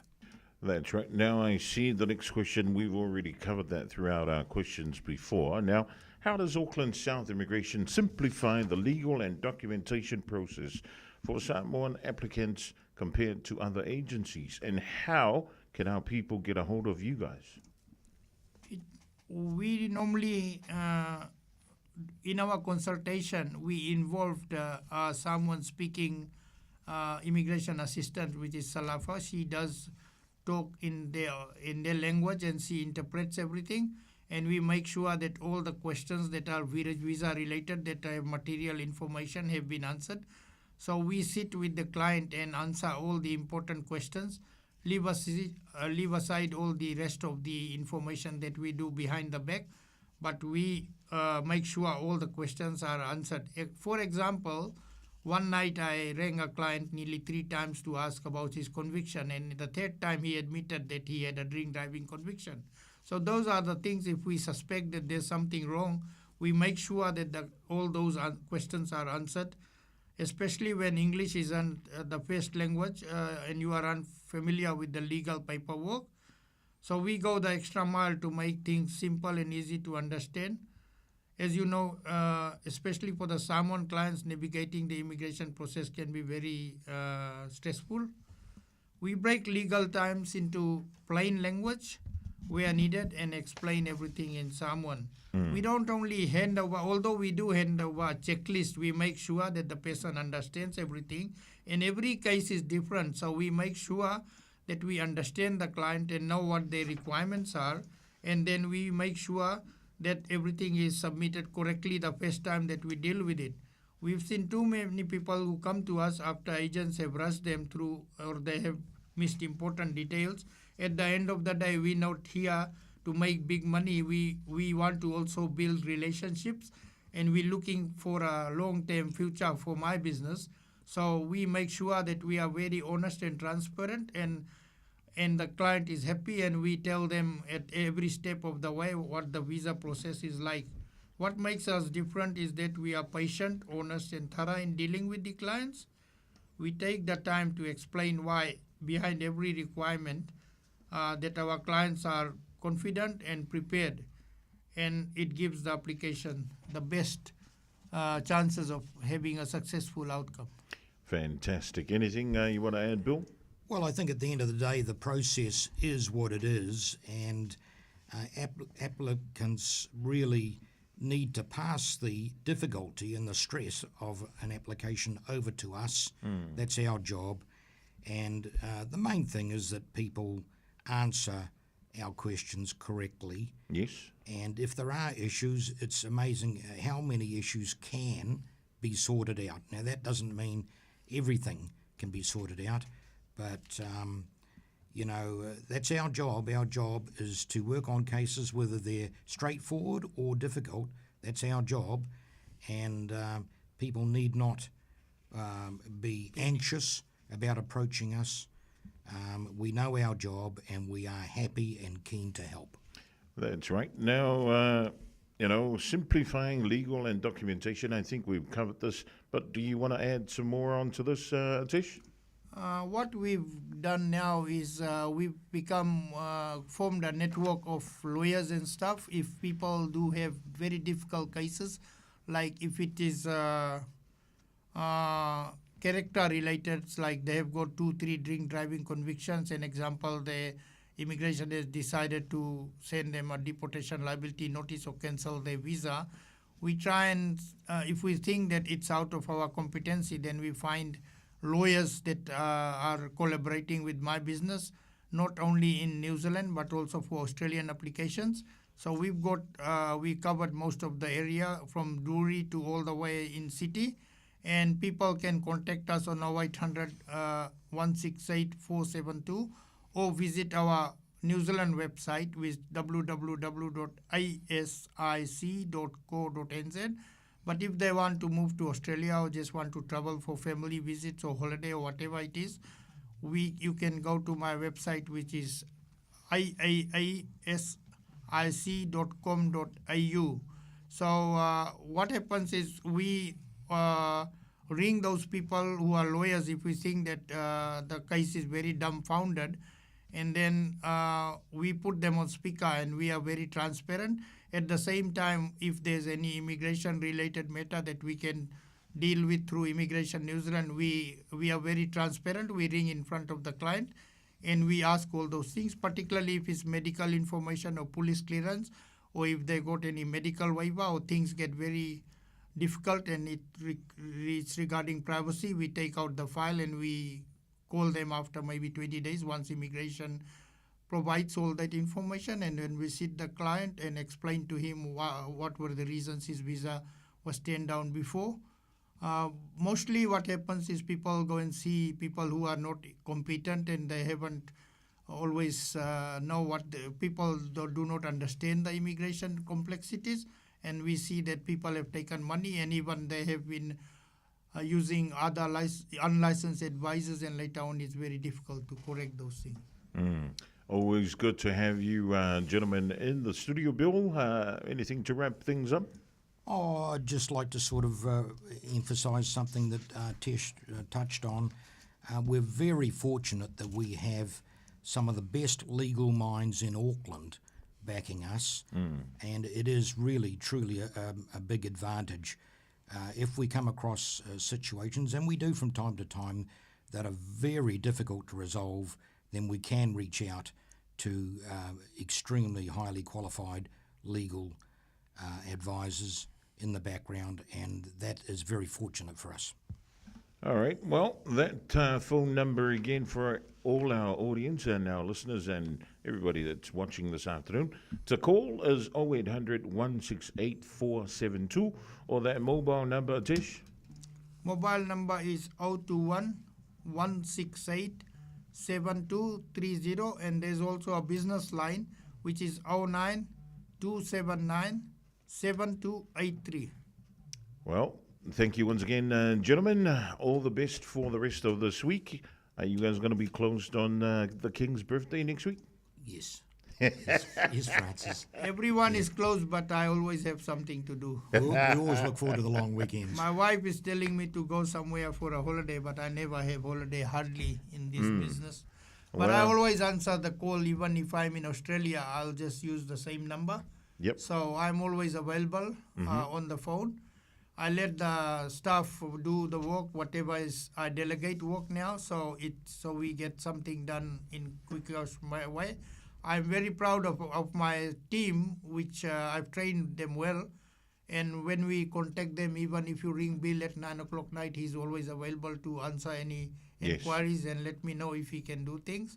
Although he wants to retire, I'm going to not make him pull the plug. I'll keep him. Okay. All right. Thank you again, gentlemen, and good luck for the rest of this week. And it's the new month starting next Sunday, really. Yes, winter officially on Sunday, isn't it? Yes, yeah. So we look forward to seeing you again in the next couple of weeks. You are welcome to come and see my soccer skills also. Oh, okay. And when is that? Where is that happening, Tish? 2 o'clock in Barricades Park on Saturday. I'm the New Zealand's best goalkeeper. Okay. You can come and watch me. There's no Skites in his family. Yeah. You can keep on dreaming about the World Cup. And the All Whites will have to pay me $1 million to make me play for them. Thank you very much and have a good afternoon and enjoy the rest of your week, gentlemen. Le dawa whaafunga tole tātou toro ma mai mo antu foi. O le tau tōmara udangana le sunga le li pule ia a Teshwa before le tamai a Bill o le Auckland South Immigration. O vol se lau tasi o walu whaafitu lua. O vol se lau tasi o walu whaafitu lua ia le lātou lu merana e sailiani ai sa wavdoa. So some tau whimalanga inga e misi le vale vāo sa mōmari sila a toi foi ma au se talia. Wa ye nei le la le Bluebird Lumber and Hardware I Mangile a wa fa molo ainga I Samoa e mawhai ona whai umai oka o loa whauwhale pusa aisa o ngā umu TV moenga se tino forma le tele o loa ese o whata umai mawhai ona tatongi le tātou ofisa I Mangile ai piki I whale o loa o le Bluebird I a pia vai tele po sa le longa wala uloa le olua tasi 5 tolu whawha olua tasi 5 tolu whawha pe I meli le info@tlmarketing.co.nz Moni Sifan Talanga.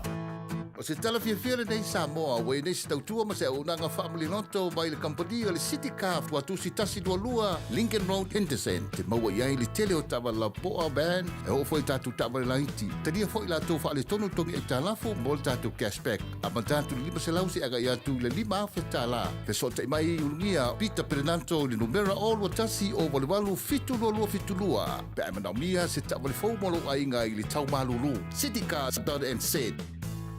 O e sila fia e iwa te si male tolu wha miliona ta la le se leni ale UTOS ua toe wha asafua atu i ona sui whai unite i le lua o lua wha. Whai sau teo ngā tupe e teo wha awhainga luenga ai lau se leni ina ia vave wha tau nuu se wha moe moe ta ua a lau ainga wha pe e ka le sia. Wha o ngā au nanga le ANZ po le talofa voucher, le M la, male my cash e ala i le Click X. Wha afso tai mai le ono valulima lua ono iwa wha iwa, le www.utos.ws, po le emaili o le info@utos.ws, po le Facebook, le UTOS, le wha aputu ngā tupe teo wha awhainga luenga o le mawaenga tausia Samoa, teo wha awhainga luenga e mātou lau seleni, ai sele e oe le manuia. Radio Samoa. تسليمة إيفاتون Amo.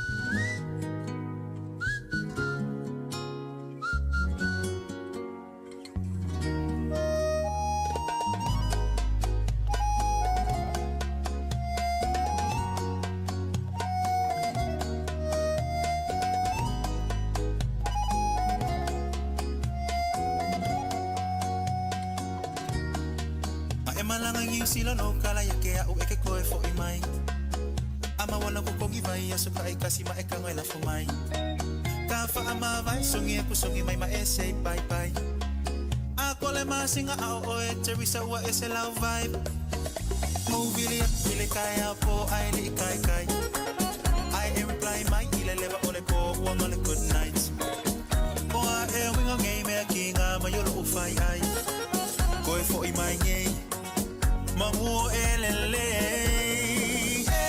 kai faingaka ue mama wakulava uki walelela I don't know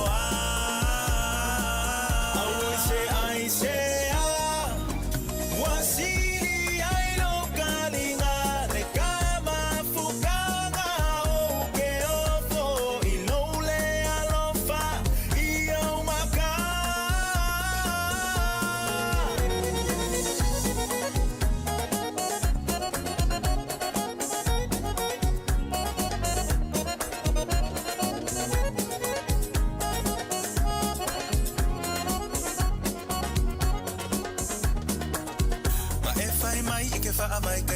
if you're right ole mafua anga komule likeli sanga omusukele ai posta ko story nga olo maka ekele feel like find my nga ke pisi ai over ai kusunga nga ke online eh kai fai nga ka ue mama wakulava okay walelela alolo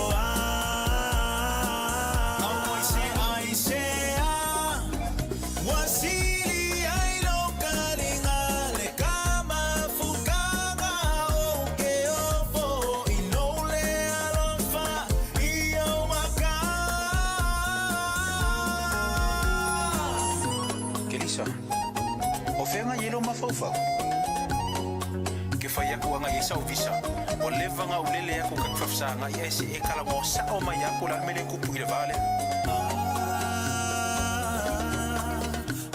sisi o kele ke ai kau kala sa o mai lolo fifa kali ya kwai kele ang mai o makulo o lo fa o malo si o makulo o life o o wilongi e kele le kai fai ngaka wale fama ngilava okay wale fa soy fuwa I say wasili ai no kalinga le kama fukanga oke ofo ilole alofa iyo maka I say wasili ai no kalinga le kama fukanga oke ofo ilole alofa iyo maka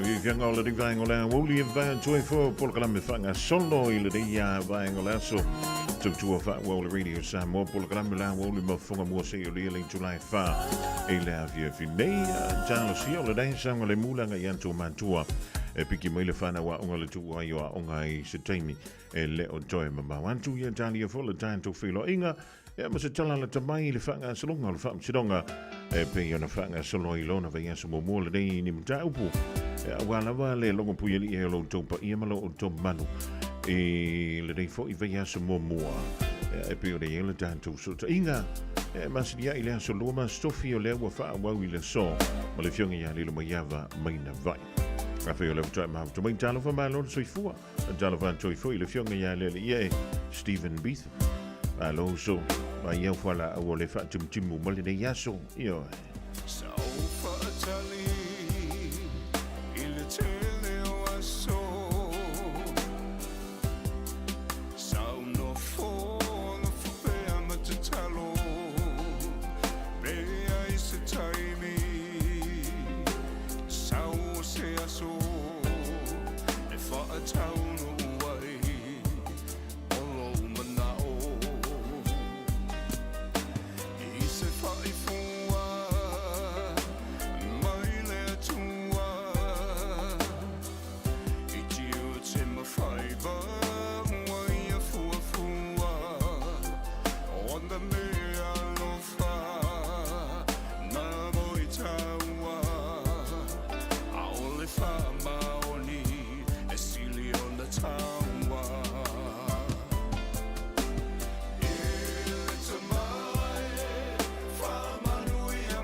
Italian, you are my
Hey, hey, ho, io, today matia junior vai lua rivango la woli, ma da pese na fa ne, ma di siu tanto fa, fianga, so if you loi e pe on the tanto luai, o ia ngā wenga tutu ma whai walo filima, ia me se lewa lau I dantu o I le mau I lea fo I lo toa o ngā ale whanau, e leo te mau stemi o na tono mai leo sa le fianga ia lilo mai awa mai na vai, sui o le tanto wala leo lo ngalue puno wa I mai sa mo, Ia ma se tala la tamai le tūlanga e pia ni e le wha msironga o i lātou e to ono i e pia na mōli e leo leo. E le mata upu e lona so tanga malona pitanga e le maliwa e o la sunga ia tu au. Ia e awe kia rumama.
I'm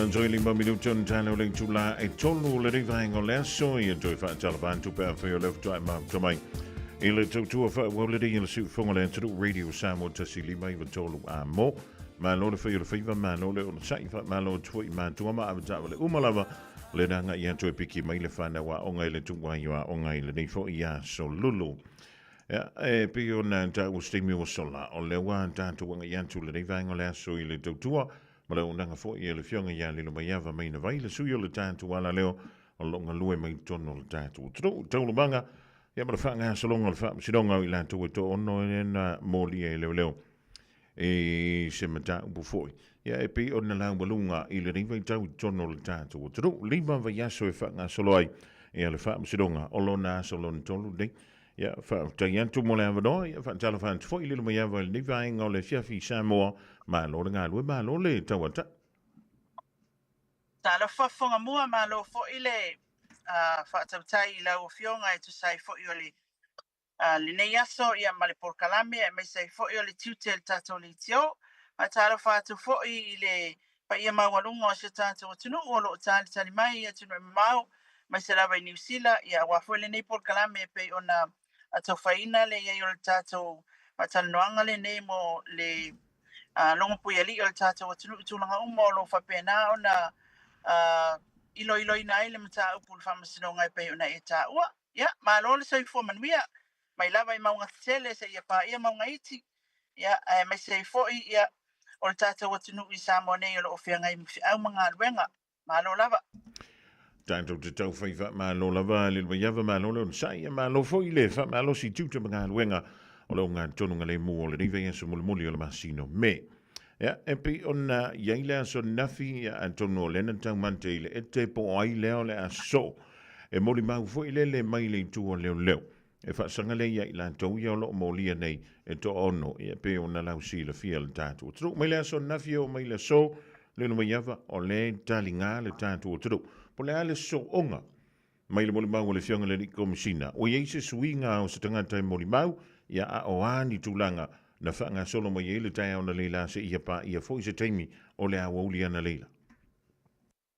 Ia o le tulanga lava ia ele suia se molimau mua ele suia se molimau o lo faia lava ia fasilia I tu mai le tu te ai la tau ia o lo molia ia o lo fapena lava ona tu fasili le fionga le komsina ia le tofa awa pa aulo ngoi tino Filipo e tu sai fo ola na maule na ulu I fai le songfua ia onisi o tulanga fo ie o le fainga lava o le ofisili lava anga I le suenga e inisi o fasili ele o mfai el komsina ona ia tu ina sa watu le tali ona lona tatanunga ia e tau ona tali e la tau na fatino ina le suenga o la tau ia o lo mala malama I tulanga umalava ia sa nga I le suenga e inisi fasili e pe ona tuli loa ile fionga le komsina sa fa pena foi ona fasilingia e isi tu fa masinonga tai pe yo le loia le sunga ya li o fa tau malama ya o Sam Masivai le o tula I ele tama tai loia mai fa fole papalangi le swafa ya Catherine Dalcia ia o ia la le na ia fasilingia le aso mua I le taimi foi lele na va ai e le fionga le komsina ya li o le ofisa o lauli ina wanga I atu e fai al fatantanoanga ia sa i el tuna foi le fasilingia o le ase langona na i le fionga le komsina sa e ita pe sa e fia po la le langona ia o le tala foi lele fa sa mo tatou sa abatsa o le fionga le komsina sa o le fia sa o ia e pe o le faliliu wa e faliliu o le tulanga la ele case ku sai fai le moli mau alongo le ngangana Samoa ia ona faliliu le ele faliliu le sui le stala ile ngangana fa Peritania ina ia mala malama ia lo ia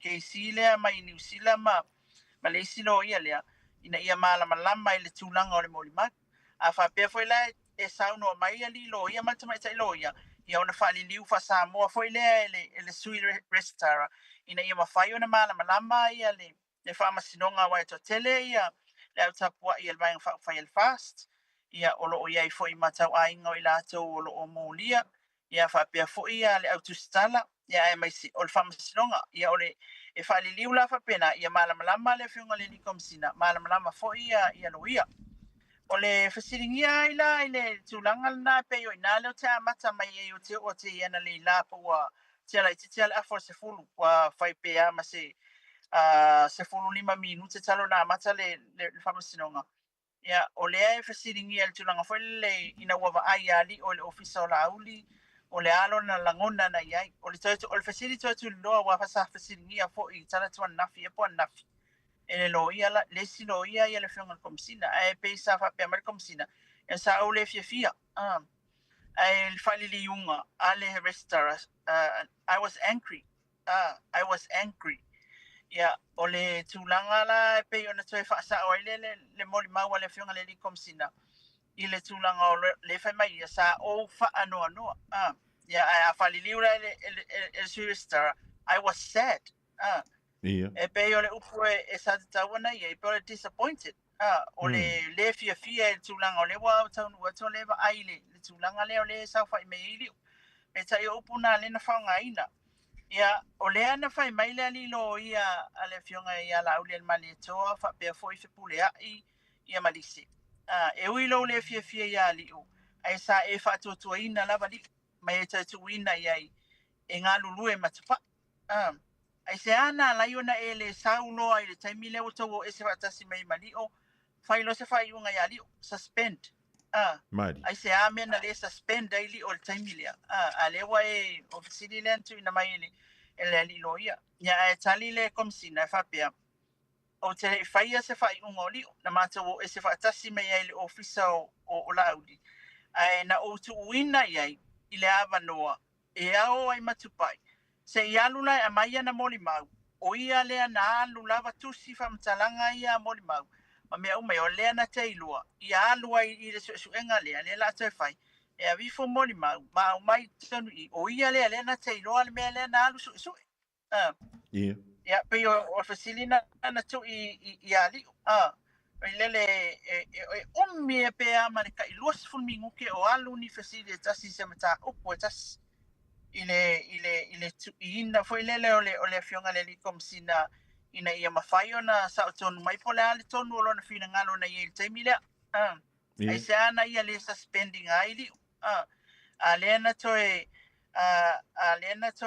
ave yelo na ale yelo na fa tuanga yali lena toe tu mantu foi le tu ele komsina fa tonu lo ia li alula ave ia moli maunga e alu fai fa makala ia kupai e fai e verify moli maunga mea umanga e fai se suenga ia le ufai mai le utau maua se suenga uma ia na tali manino foi le li komsina o le tūlanga tonu ale na alula e au mai ia mau ia ina ia te sa ilia leo o ia le sa iloa pi o ia le sa iloa ina ia lana suenga na fatonu ina ia la au li fai ia o le isi tūlanga na foi ni na fsinia e mantua ia leo to alua na molia foi to lua ia la to mali ia o le sunga ia to masi ia maltama ta ia he nifa o le ta ai lua ia he nifa male ali o to mas o la ua ia le sanga lue mali e pe ia o le anta o sala tu sia fa matalanga ila to ia to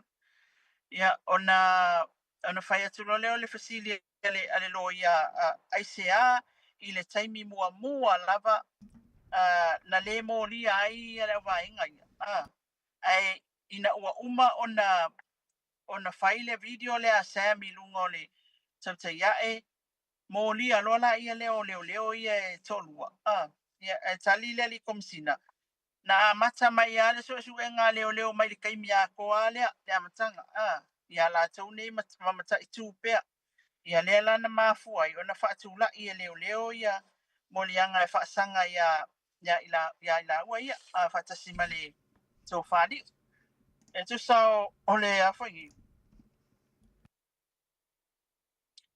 ole tulanga le na o ia ina ua fa mai ia le afionga le likomsina ina ua uma na mata video asem le video mua. Ia. O inana watu ai lore fautuanga mai le lo ia ale afini, ale officer. Ia male au fai susuenga. E te tau ona molia leo ia te orua lena mafuai. Ona fini, ona molia.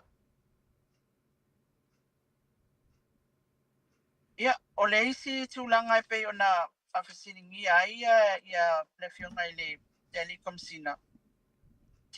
Pe mata na wha pea e awhaine, e maua e li o e tusal na susuenga lea na whai, lea na whai le wha pe unauthorized investigation. E le o whatula whanoina. Ana maua nei la e li o le tangata na mali waitu au, whamata e molia. Ia pe promote. Ia. Yeah, if I come sina. Yeah, let's put this in this. If I come sina, let's put this. This like if I come sina. Fai o le tanto nungo li o e sa o le whamatalanga sem. Ai se awo koe o mai ai liu liu. Fai o le tanto nungo li o e sa o le whamatalanga sem. Ai se a mea le na lea na anga isa o ai loa e loka ia lea le puli. Ai awala le toi o mai fua i leo leo. Ia. Awa o le fai mai, wala to le fa to ina leo leo. A le wata e vili mai ia tea. O te alu atu. E au mai mori mag, o ina e ta o mai ai. O le motive lava lea ta mawhai lava ia whawhau le mau lea, whawhau mea umanei, whaalalafi mon mau i le moana nisa. Ia ona ole e iei le mafuanga. E le mafuanga. Taua lea e le whionga komisina. Lua whai pule ma le li leo leo e whai a whauwhaunga. Ai whaonga aina i tangata ia. Sama siwai ma nei siwaenga. Ia ole isi mea na whisiringi e le whionga le li komisina. Ole moli maua i Jeremia. Jeremia ole se tasi o ali leo leo. Lea wa whapea na maisana whamatalanga o ia leisi moli mau le case lea. E na maila whamatalanga o Jeremia ta ua whapea o tailua. Whapea na movie America Samoa malona to olua. Ina ua whamanuia ina lona to olua inga luenga whawaitai le Starkist. Ona wha vai loa lea i Jeremia. Ona ngai i loa lea i America Samoa. Ona whamatalanga la awa pa au e whapea. O lea ua whasiringia, pe ai se a ua lai ona toi whawhainga ruenga e wal whasirina ua iei tangata ua toi whawhainga ruenga mai, pe o le mafuanga le ua lai ona toi whawhainga ruenga Jeremia. Ina ua whai mai le whamatalanga Jeremia na bribe ia e whipulea. O le whamatalanga Jeremia, ia mantua o e whangamua, o lea le i o atu moli mau ia, o lea le i whaiala tau moli mau. O le ua whasiringia le whionga komisina e tusai o mol mau iona o le ua alura na taimi i le tūlanga lea. Pe mai lai e leo o le ali pālangi lo ia pālangi. I pe o le mea na lai ona toi whainga ruenga Jeremia. Ona o lea ua whai mai le whamatalanga Jeremia e whatau na tā upu lea. O lea na bribe ia e le ita lala i whafole le mta upu lea. O le almena leon mafua na bribe. Ai o le whamatalanga le ali komisina na tuina atu le whamasinonga ai whapea. Jeremia na whamawai le ma le ofisa o leo leo. Ma so se tangata lawa e whamawai le ma le ofisa. A whai e toi talo sangatu e ilo ilo. Pe o se a seta mo le ofisa le tangata o ieni o na to mai mani anga waa e mana o mia le ofisa lua. Pe le i terminatinga. Pe le i whaatea. Wa se ilonga e whaatea. Ona le toi talia lea e le ofisa. Ia lona tolu. E tilo uma. I le ngalue le tangata sa e le ofisa. Le lai whai mai ia tala le li palangi le o Jeremia. O le ma salomia i le removing of file. Removing of files. Le remove le abeseina o file. Lea ua whai mai whamatalanga Jeremia. Le wata a mai o tau e oe le komisina toi whawhainga ruenga pele o le mea le na lai ona na toi au mai whawhainga ruenga ona ole whamtalanga leo whapea mai na prai pe ai whenea e whipulea i a Yeremia. Ia, ona whamtala lea komisina tūlanga lea i le ala e mwhai e ona whapea na ona toi whawhainga ruenga tangata lua o Yeremia. O lana whamatalanga le tā ua ele o assisting ai se leo na whai mai Amerika Samoa. Pio le ala na le na leo na au mai loi tonu leo lana whamatalanga lea le la whai e mamoli mau i le mata upu lea. O le tangata muli na whesiringia ai ele ali pālangi awa pa au o le tangata e swafa ya Mr. Right.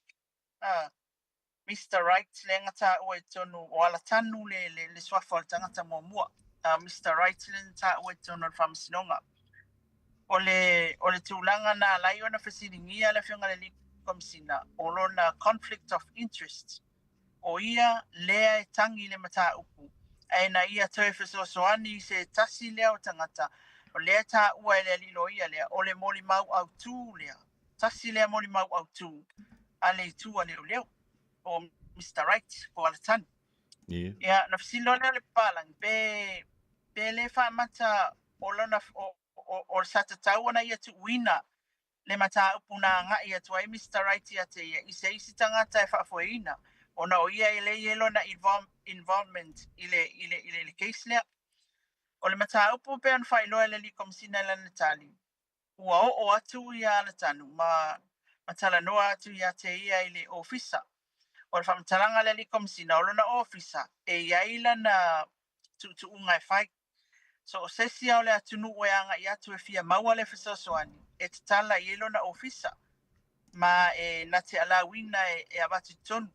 Tu sapele ya nga ilalo ile ofisa le faulu ye tangi ma me mfapena ayanga isa watu tanga tailunga na te fatanga ina e fa alongolongo ile le mana onga pole ale mele o watu ile pa ia male malo le tunu ona ilona tatonunga o ia ole au auna le tunu pa mai la wa pa na o watu ala tanu e talo sanga ina se protection order ia po se polo inga mole puipuinga ona e fa pela na tala ua o atu Samuelu ilona tina whaafefe lona tina ma whai ilona tina e whai ilana tama lea o ala tanu a o atu leo o na whai lea i sao o povi ia na whaatau mai e Sam o povi na whaatau mai a te ia Mr. Right o na whai mai lo leo awa pa au e lea iloa sana ngai o inga na whai iai I refer lo ale mata upu ala tanu ilalo ile domestic violence unit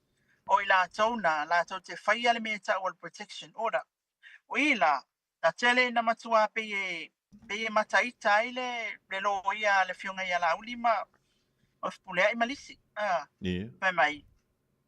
fai mai le ai ki nganga e iloa awa pa au o le critical witness lea leo ole polisi nei moli mau au tu leo lea na e nofo ama e fesosoani ai la mena le ave ai le mata upu le vaenga lea la to te suea le case lea le au fai i suenga lea i tupa ima ia ona famailo leo au pa ele se mela wa vea i fu le mata upu ala tanu o mai o ele fai ele vaenga la se protection order e fai la lo i le domestic violence unit ele ai pe ele fa pe o mata o leo te kia o le soifua lea wala matia pa mai wa pa o le ngai o le ngaruenga tonu ale leo puipuinga o le soifua ma sanga le mu o le tunu lea la wa sulu man tangata lea o le soifua o ia malona tina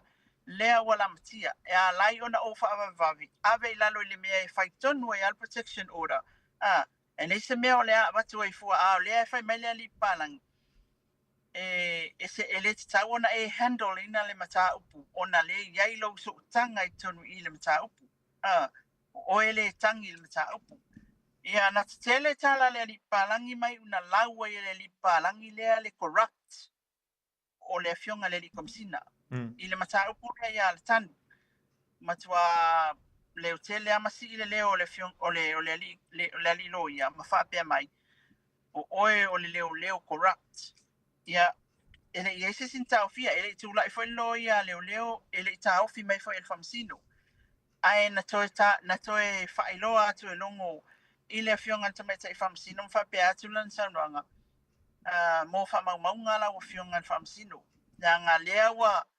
onga ia upu wa wala lafo mai ia tau watu wa ia o le police corrupt le ia i nei tono le tunu ele tau maalie ia upu ia ai sila foi la o whionga i le mea atoa le nei mamori mau ia lena amai nei ele o iai ma se mea o wha maunia o mea na whawhau ia o lea lana wha o te ilo o wha mawina e wha masinonga lea foi tūlanga sa iai o la lena ta ua e longo o mana laulo pepero lea foi e wa laulo corrupt ai o le tala lea le whionga le likomsina i le tūlanga foi le sulu atu lol tangata a walta manatu to refer your face investigation I olanga isam tapule o le soifu I lana ba ai o le soifu o le tangata lea wala matia it's tau ona fa avavelo la I le mea iai le talitonua I sa wele protection order ya onisina mta upu na tu fasilia ele tama ele lo ia ala fionga ya la auli ele fionga komsina ya ole I fasilingi ai mulmuliane el tamata iutani atoa ilua ile tulanga foi le susu engal mali watu fa mai fasilia tania olo tala pe susu engal mta pule el mali watu tali komsina yo lo tala ole lua vai nga su ena na pasi ile faila o su engal ya tali komsina sa o mai le amtanga operator wa felwa tolu ele ai lava nisi maufo tali komsina sa ya ele ai foi ni new lead ya mati lua felua tolu o mai ele semea patul komsina sa in fact ile fai unga le lua felua lua wa tele mai fasili ale atunu ya fa pe foi le media ya taluai ona ole te maua tala mta tali komsina mo taluai la ona taluai le maua o se unga ela auli li of pulea I mavava aia fa le lei lo moli mau ya o le tūlanga la le nā lea wa mafua I loa lea pe abatu ai moli mau fa mai lo le tali ale al komisina ai se ale mafua anga wala I ona interest fua la tau le matau after 2 years o taatia le mataupu umale investigation ale o leo complete ele I maua si tangata na mali wa tu au ala le taavale ai sea wa interest ai sea ua taua I le awaenga ia le mataupu wa lai ona lato toyanga I mai ya ai pe o tatu ia tual tamai tai o tania new informations o whaamatalanga fau le wa abatu mai au foi na pui le I la tau ia na wa to whaamatalanga fau I le tūlanga ia malu pui ale lei e fai mai ia le whionga le likomsina ia o whaamatalanga ia wa iluma nei o sesu nga le bo mana sesu leo e whawhat o mea ia le fai mai ia la tau na whaalafi wa afia la tau wala matia la tau o la tau lava na ma faufaunga talia komsina la tau lava na ma faufaunga o la tau lava na mea na fau a le taimi au nofu ai I le tau mawhainga al faufaunga lea le na fai ia o le isi tūlanga na fasiri le tamai ta ilo ia tania o le tūlanga fo I le mata upu lea o le mawhai o na senda tu e mei mantua fo lea afia ia le sunga ia mei kai e po le fai o mei ile mata o ia le stangata le tangi o senda tula e mei la na tangi faul ele o iai o le tūlanga fo le se fonga mua o le mawhai o na whai mai o pa au ele mawhai o na whaine au whaamatalanga e au noa ma le leo I tau o na no fo ai ia whai mai leo o tania la me ngā wakul whamakalanga me ele se leo ngā assistinga le ana matisa o ana o ia lai saini ele saini se leo ia tali komsina o le tangi le mea le na whaulu atu e mei e mawhai ona le saini le leo pe le se leo e assistinga le whainga le tangi. Ai a whai o se whamatalanga moli mau. E te tau o na nofo ai le leo. Ai se a, o tala lea komsina. Ai se a, ia manatu le, ia iai le tūlanga foi lele. E maua le leo lea. E le meni o mau e mwhai ai. O na ono whaamaonia. Molianga pia ave le whamasinonga. Ia, o le tūlanga la na ele e kele isi kako info ia wa makwa ke le ale info ni asu a le tulanga la tasi le olo wanga ia pesili lo ia tulanga foi le ile maua awa pa leva ili atu lo ia ai sia mea nga fai ile mea ile file mea ai sia mea watoi amai watoi fa fainga wenga ai tangata wa ia inga mtanga wenga ia tali malcolm sina olo o iai lava tu unga ma ia inga e te mawhai on te whawhainga wenga i tangata. Pe a whai ele terminatinga, pe a whai ele i whaatia ina. A whai ewa aile le ofisa o lea e au ngā tangata lea o le aseta e iai lona to mai e mana o mia e mtanga wenga o leo leo. E mwhai on te whawhainga wenga. O tūlanga o mana leo lo sa i le personal interest. Ma fuanga se umano o le personal interest o longu.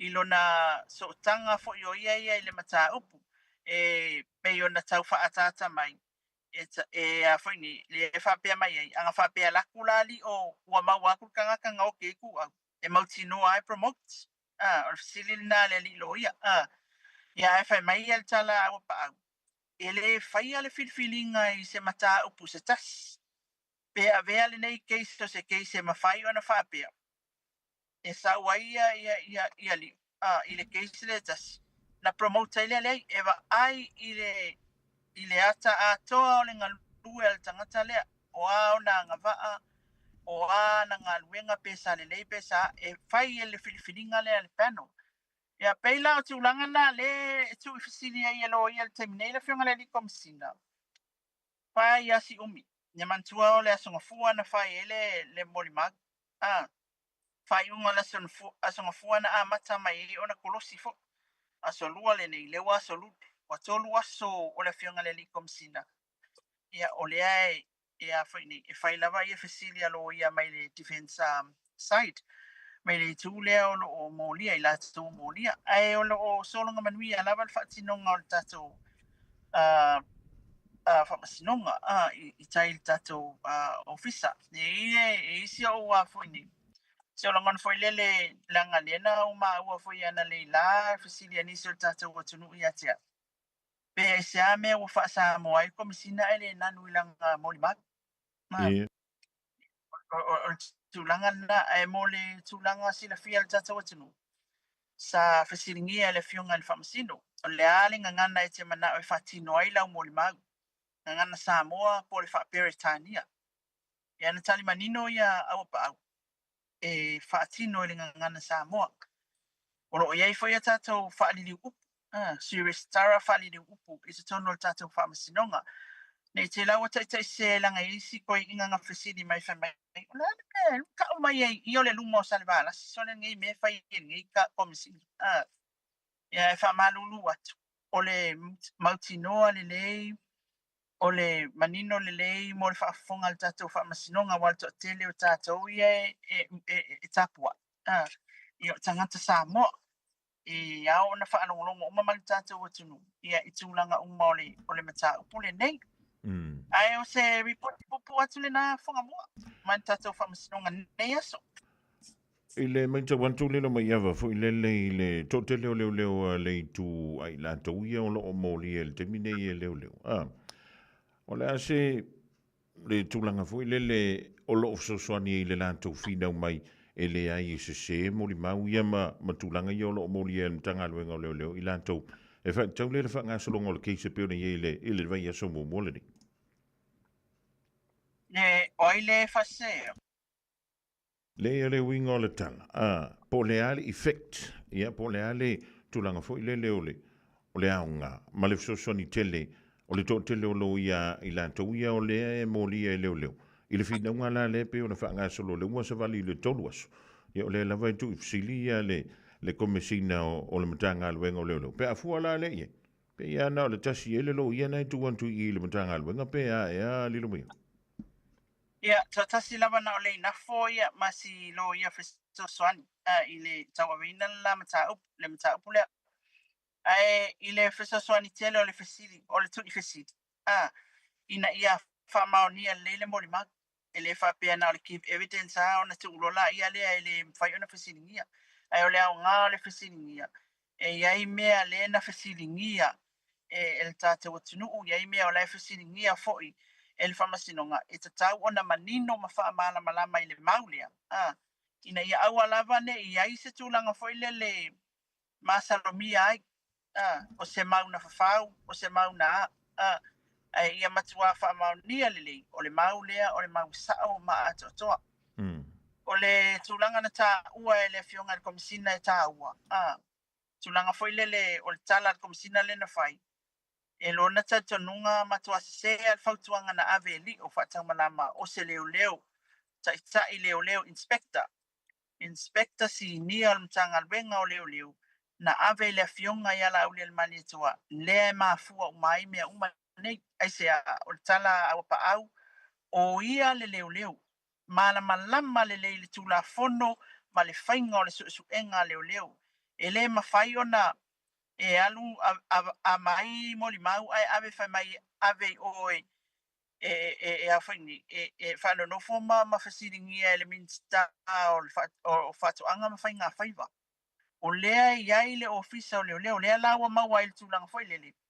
Wa oe a mai moli mau a leo toi o mai mana o e watul whailan whai leo leo toi mana o e watul leo leo e mai moli mau ia. Ioi o le tūlanga la le lefe mai e ia o pa au. A whaila le wa aluli o ia o leo leo e whaile suenga lana mena le alua e moli a mai le ala il pulepe a whaila o leo. Ia wa fo ile e silafia fa mai o le tala au silafia e le fatula fonoina e matua so tula fono le whainga o le suenga atoa an authorized investigation e matua so tula fono ona e pepelo mau e le fa vaea e le fa maonia e le sao e matua se la. Lele, ia, malo whau taia lilo. Tato fo ia tua, ala tanu po ala timu lena e ta ua lena aluantu avela na talo sanga le komisina refer le ilalo I le vaenga le o le domestic. Wa ngā whakau ngā povi ta ua me ile sua fole li o se. Mantua foi ia ile vaenga o le maua Sam le sa whahalu lungo TV, le video. E whapea o le tupe na wati ale ala le pule le na alwe whatau mai povi. Ea. O e maua li funga mua I o le tupe na matikale le pule le whatau mai povi. Le la e whapea I o ala tanu. Po o Mr. Right. Le na whatau mai ei povi. Le na whatau mai ei povi. Le la e su e atu e leo leo ina ia whamaunia le maule na. O le te e mai tangata le o le ali fo lea o le tangata le o Mr. Right o le la mol mau fo I tulanga lea I whangasolonga o mol mau ia leo leo. Ai peila o le fesilingia le fionga le li komisina. I le alatu o alatanu. Ia te ia. O lea ua went viral le video le a Sam. Le ua whaile suenga lea. Alwatu loa ia ifine. Ia alatanu ia te ia. E talo sanga mos protection order. Manofolo ai assist. Ma fasosoani iai. Pe maikala le lo ia le alaudi. O le corruption ngā le tup o na laite I loa o oe te awhia le mtau pule o oe le tangi. Ai e toi nofo me e toi fasosoani le moli mau tasi o moli mau au tua leo leo. Le ali leo Mr. Right. Ia petai, whamanino mai al komisina ia. Lana mau. O lona ofisa e tatala o ia o le au na le atunu. O lea o tilo mai talsanga le na la tuma al tanu le lana whamtalanga. Wa o le soifua le la matia I. Ma ilona langona. E tau na whaile tonga le sosoani leo leo iai. O langa o le matawhai o I tonu lea leo leo. O le pui o le soifua. Nena lai o na ia referinga. Pe tu uina whaase e mai lo le mata upu ala tanu. I lalo le domestic violence unit. Ina ia whai el protection. Ora lea. Nena na lai o na tārsanga. E pui mai iai. Ia malona tina. Ia lea mafuai. Pesili la liloia. Ai se ala menga ele kangwai avesis. Ave ele va enga lewa atofa. E fai ele investigation o le case lia. Sa apulia. Ave mai ia awa pa au. Ele fai ai all protection order. O lalo i le domestic violence unit. E fai el protection order. So le refresh sa wala. Ile officer ma wale so swani moltanga tale ona le te popole fai au ia. Ile tūlanga la matia le ufa matala mai ala tanu o ia malona tina. Lele. Aina i se o ole tala doanga i le tūlanga na wha mauni ana awan se tupe wha tau ini povi a lilo. Ya, o lele i mai moni mauna. E mantua o le wafafola uma mea na i le taimile ni. O nisi o mea e tele a ia fasilia alo ia lea watu. O lea e wha pia marikomsina. Pa moli. Se i sautu pai. O ia na tai le whainga o su e ngā atua. O ia la malana team. E te tauana talia fasilia. Ele ia lua o le komisina. I le whainga o su e ngā lea. Ia lea laia lai o na fafola atu ia fasili umana ngā i le komisina. Ia. Ia e pei o le tūlanga na lai te e mai le komisina mwhapea mai. Ele o au e tauana talia le fasili lea. Ona leanga o te le i whaia le su e ngā o le mata upule e te tau ona o mai sa o lava i la tau e te fasili. Ai ona o le taimi la li funga mua o le komisina o le wa maua. Ia wa lai ona whai lava fasili nei ma mention nei tangata i ma la tau mag. I mea sa afia to le komisina. Tai peila o atimu. Na alu le komisina. So e aola, ona fasili ngia le li komisina. Ai se ana ia whai el protection. Ora ele wha se e ue pe ona manatu le alilo ia le. Alaulis. Sa taona avele investigation group lena na points. Lena na fitfidia. Ia le talo sanga le altan. Ai awal tanga foto le komisina fai. Langa yelo na so tanga. Lele. A ole ale me wale na fa fefe fua e Sam ia ala tanu po lona tinafu. Ole ale ma fua nga wale na fa fefe. Ia, ele o mai loe tātou le tūlanga lea. Wa te iloa e whamanino i ni moli mau e muli mai. Ia o mea umafa penei funga mua e tūlanga foi lele. O leo tausu ele mea e whaofi i aile le tupe lea ma le tala le na whai. O le tupe na abatu ele ala le pule le na whaatau mai e pofi. O le foi tā ua le moli mau ili mata upo ale tas. Le foi tā ua le moli mau le komisina. Na maa ua ia latou ili whai ungo le sesu enga ina ua longoina o ia ma manino fo se suenga le au leo na ta wai na to yo ofo ife pulea ile tangata le ta wa se yo te notebook to yo ofo ife pulea ai ma to e fautu ai na lava tu pola e po ia ia fa pena ona so swani le moli maule a samwet o ia na fa ta mai e po ia pe yo le o tulanga ia o mea umana le tau mawhai ala lo ia wha manino mai, wha maunia. Ia wani wha maunia wha tasi taimi wha maunia ile ai. Ia fasili atu tani mai, pe ke rangulango inga wae kulia, o le mena le umi ai. Tuli al komisina pe na te wha maunia, pe na te ioina. Te leo mea e whamaile komisina. Ile ia isa umana anga se io maile au whai susu enga na latu whai al susu enga latu na e moli mau tūlanga lea. E pe ora vai ngale te tau tuli entro tai e lota fia mana malama vuile ia ili lo mai. A fa yo lena fa tau mai e pofi. O la le mafua anga wa le na toi fa fefe le toi au mai le tupe pe fa fefe o le la ave o e loka ia pe fa fefe o ele ia wa anga fa pe o nia pofi. Fa titai. Ana fa pe o nia pofi. Ai sa usi sia mai se kupe. O va pofi ngai. Pofi ngai o moko. Ai koe saulo la ka koe fa fefe me au fa saula koe mai pofi. Anga e we se lo le mer fangu ale mele ta te fie lo te lo foi le fie si le fie le tru. Ola ku ngor ma fu anga wa le na fa fefe. E wai ke le man malama pe o le hale ma fu ang. La ke ya fa fefe. Ala wo mo fa ko mai pof. Ya, ole tūlanga sa wa ia fonga mua. Pe ele i fata wa mai i Mr. Right Pop. Oh. Ia. Aole tau ina ole tūlanga ina ia fa pena ona fai mamoli mau o le fa matalanga le wa fai. Ia. Leana la yona nga ilo le tina wala tan. Fai ai. Lea la yona fa fefe ia fai la na tamba. pea o mai leo e sa ona sau Samuelu fa atau atu ia te ia po Ia. A le whaia la le mea leo wa whai antu e whai leo. O le a la le whaafewhenga leo wa whai. ia o ngā lai whangaka mai lo i ngaka susu eno pai le se mea lai fia ka masu e mai e fua i ngā Ia. whangaka mai e ngā o le mea ngā langa mention le court Ia. kusa le walu Sam whaafefe ia le lo matua whai ai whai lau kama leo alatan Mr. Right whai lau tama o mai leo ia o na whai le e sa o sau whaakau o kia ngai a pov o le mea na le no whalonga toi ia nei o le mention i te tonu i le court. Ai manino mea uma, pea mon mauna ka kong mai le sa wen mele wa le na la ona question nei le komisina. Na la ona fasini ngel komisina ona so tanga final protection order. Ala tanu ina wa o atu ala tanu ma fai komisina ia o si ki ngale wa ma wala makia wa o ku Samuel. Le lana fai le protection order. Le link ma lo fa a tonu e au ngā le vaenga le wo i le tātou whantal no ngā li lo mai awa. Le na yeila utala na whai nei la wo. A le ila utali tonu o mata upu whape nei. So stoi ngā whamsinonga lava.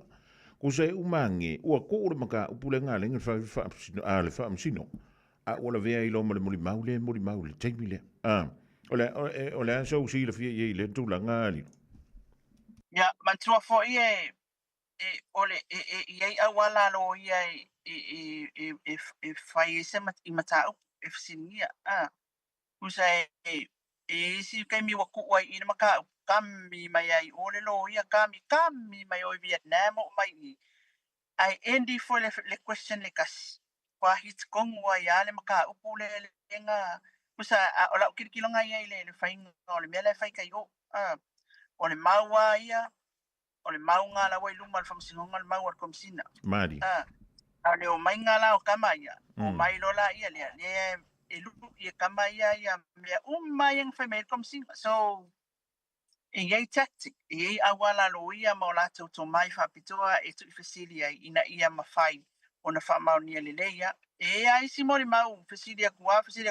Kai peila le whaonganga le upu lea sad and angry. Fasilia kule le lo ia mua i le aso mua fe mai ia le kala alongo na uwita. Lo folo le sui le stalam fe mai. He was angry. I was angry. Toyo o mai ana nafi. Wasui le tala alongo. Ona olona o isi mea. E whamata o la e sa olo mawhauwhau. Ai se le upu o whaunga atu. Mari. Kai peo le sengole angry and sad. Whamailo le olongo. Wo whanoa noa. Whamailo le whaliwa le skala. I was sad. O whanoa noa. O le upulana la whaunga. But ai saulea o e kusikala. Ma whauwhau e le mela. Bela i le. O le upu sa kaunga whai. Wo disappointed. Wo le fia inga o akulau kewa aile. I lau kangaka whainga luenga le ngofo mai. That's, I think, o le upuna. But we can't change. Le ma whainga ka suia whonga mua. Le ngā upua e mel whamasino ngai whaunga. Pe sepe sa ai whaunga uma. Le la wa fai mai ia le fianga le komsina sa o le fia sa o fa noa le la wa fa nga le upusar o le winga nga la kala fanga le vai e nga fasili le finge le lo ia tamaita le lo ia tamaita ile na fasili mo ile ta upuna pesa e ai fa ya kulongo sa ika ko e sa wale lo ia ala auli le keisi ko e sa wa ko e kulli ke it's like 10 or 15 minutes nga ku i fasilia ile mea ku i ile fasilia ku sai e fa penale le ia tato ia famasinonga ai ole tulanga foi le ina ia mautu le sa ol famtananga ia malimena tu le link malon sa ia lilo maiava ele fringo fie o tau i foi moe ia ole foto atolu so le famasinonga e fa yo le tetele na te me fa yifsi ia e whaingata fui ona tau ma whai au o ma mai wha matalanga. Ia ono nana o le tūlanga fui lelo le tusi nai tau ma whai. Ia e au ma ia ma luo manongi o le lolo. Ia wala wale wha funga anga le tātu. Tru, i laula o e mai tau iai e wha uma i le aso le muli mau o le fionga le li komsina. Ia peto e wha ua o tu fo i le aso antai o pe uma le ialwa i aso neo tu i whasili. A fai o le sunga tania le lo ia mulmuli la o no winga uma nei le mol mau malo. Le cross examination a lo ia defense. Ai na mawalo le pe a po tai au ia se mol mau fo a fai le lo winga ko fa wa fo kai au. E alu a fo nga mua wa board. A wai sono le issue kasi le question. Ke le ia officially Kongo le mata upule tasi questioning ai fa kwa e malam lam mai for fa ungo le mia ole maka upule le but you write how many pages be wali ma pe ungo pages ia kusi yo ole tulangan na le ikai e ye tulanga foi le wakele le information ele ma fayo na e sa summarize in one paragraph like 4 sentences no e man tu foi o tatou li poti ia mawal tulanga foi ka kelo foi au print e mawal tulanga foi le alsa o ile mele le fai but you have to read the whole 30 pages lenga ekusia pole kongole angole mele ama me umai e mai factual information si no winga o kai o le ko mele o ke ka o kwa uia makua ke le information e saulanga e man ma pe langa fight for serial law ia lan makua ia fia ko e man lama le mai nga e sawa I fafo e fasiri maraka e ko kilo la no book o e ngalo ya ki o ya langa makua e malam lama lele o ala me o ko e fa manga ku mai lo mafafa ia no to sa umala ia le mele na e fa lo ngui a wa fo ye sa le recording tatoko e sa ona pu e ya le audio a fa pe fi pu le audio e te tusi tai le famasinonga e fa mai le fatanganga o le ta iala na le famasinonga na au mai man fiangainga man tatu media e tu si famasinonga em fai ona au mai le fatanganga o le tu langa la mai matu te mana o ai tatu ia la fasan la mal au tala ia ma fai ona ma wale recording ina ia sa o le le lipotina o le famasinonga sa o le upumatala wa tatu alipoti e quote mai ia whamatalanga sa whai al tangata tono whamasinonga ia na mau. Ia ai whaftai le atua whonga mua. Ia e leo se malama o se sipo se ata mai ma se malo se tangata. O le ali I malana sosoani alo nanga pa I ni mea uma. E mwhai ona a mai se whamatalanga mai whamasinonga wasio tata o tunu. I le malam la mai le nei whai matau. Malo va tangia le lo mayava ia o tawe malau fioka fo I le neia fam sidonga ia ona e faisi mau lunga o le tulanga e pio de ia le fina wino mata upu ile fam sidonga nei mala mata upu lava le dei ia ia fo se tulanga fo ile ia ua tau le madino ia le fa mawina le o fam talanga ia la ngai le fengofi wa anta fa tu nei ia paipola fa ia su mai la la sunga Wanga ke valo mai koe ngai kuor ko ngafa. E su mai ia lo se e ngofo kasi kongo yo. Fa matola se me tupu wa li lo mai ava ele ono mo mi ai se so ani mo mua pe. Ya, me na mana ia ile le manino. E talo foi o kai ka kele I ka pe akele ngai nga fai mai ia o ko me pepelo ma ia upu la fo mai. Ai lota manatu ana manino mama lama mase io o e mase el se vai o kuskala lengo fortuni o te ilo manino le yaman ele vai stala wilia ia langa wa wa tele au isi wa apple porque kia wa le titilo ile me sa o le tam file tato mainstream media e tam fai avatu tato tunu e pula stuff ne la ron sa pe ia upo fonga mua ele fai ta wa ia na fola tua iluma o mea lava ma na ia I tu whamasinonga o mai lua le tua leo le tu fo ia defense council o la defense o la le ia la tu fo I ngai oinga o sa niuninga mtape na ia ili nei fo I mata upu e pe ia ona tatala noa mea sua ilunga sua ilalo au kafa fea lava tasile au nga malfa moe ina ia maua le amiotonu malsa o le o le ale mea tupu pe whamaunia mau ia e mese foi o le tama whainga ina ia whaise whai unga lele ia o le nei foi matau po alo aso. Wala o vautai, ia, muli antilanga ng vautai tele li lo mayava wa maua sia vaenga foi lele ia e mana malama ia imaro fautai Ia le mamanu le tolo o lo tampu ia le lo faiva fo i o le mata upu. Ia la ngai faisi o nga o tu ua inga e le ngantoi leo wha matalanga o whitongi ia i solo i lunga o pe amanga ngalu o le ea. Ia le ua e seila ngona o lo tātu o tulu e le ngantoi ni New Zealand. A o le lau langi anto. Ia whapea fo i nā ia i tātou i Samoa. A ia maua pea lau malos te tai ato e le tua lau soifua. I le aso antai au. Ia toi au mai fo i nisi an tātou li poti. Ma wha lau i tele i lava. Ia tau banga uma o lo whapea leo na wha ngā solo. I te tonu o le potu wha masino o lo wha ngā solo ai. Ia le dei wha masinonga matautia i te tonu o le tātou. Taru la wha tui da. Ia mi iso whingalo i tūru ngai le tātou whilo inga i le so. Ia, whaftai tele lava whonga mua. Ia, mō lau au nanga fōi e tu sai o le nei por kalame e mesen tātou li tio.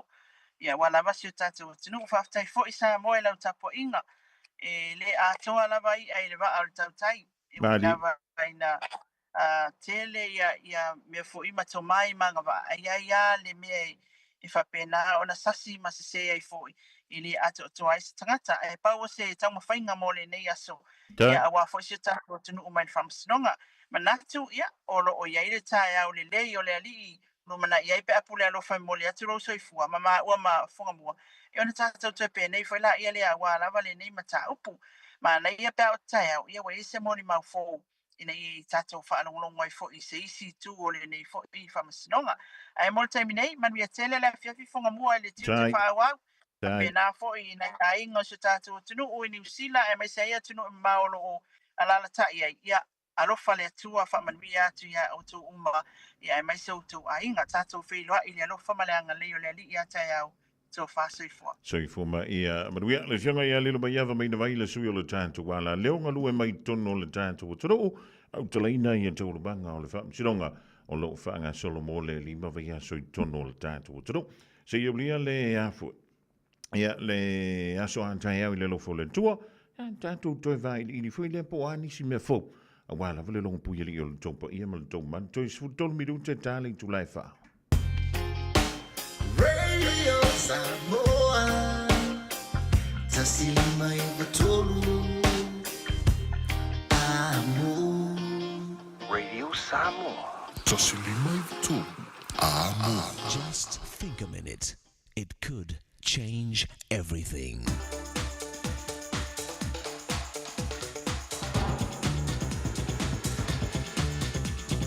Think a minute. Little Al was a sweet 5-year-old boy and quite the little Englishman with his proper dress and manners. His father, a successful businessman in London, called him his little lamb. Yet for some reason, this daddy was setting up little Al for the shock of his life. One day while Al was playing, his father called him and handed him an envelope.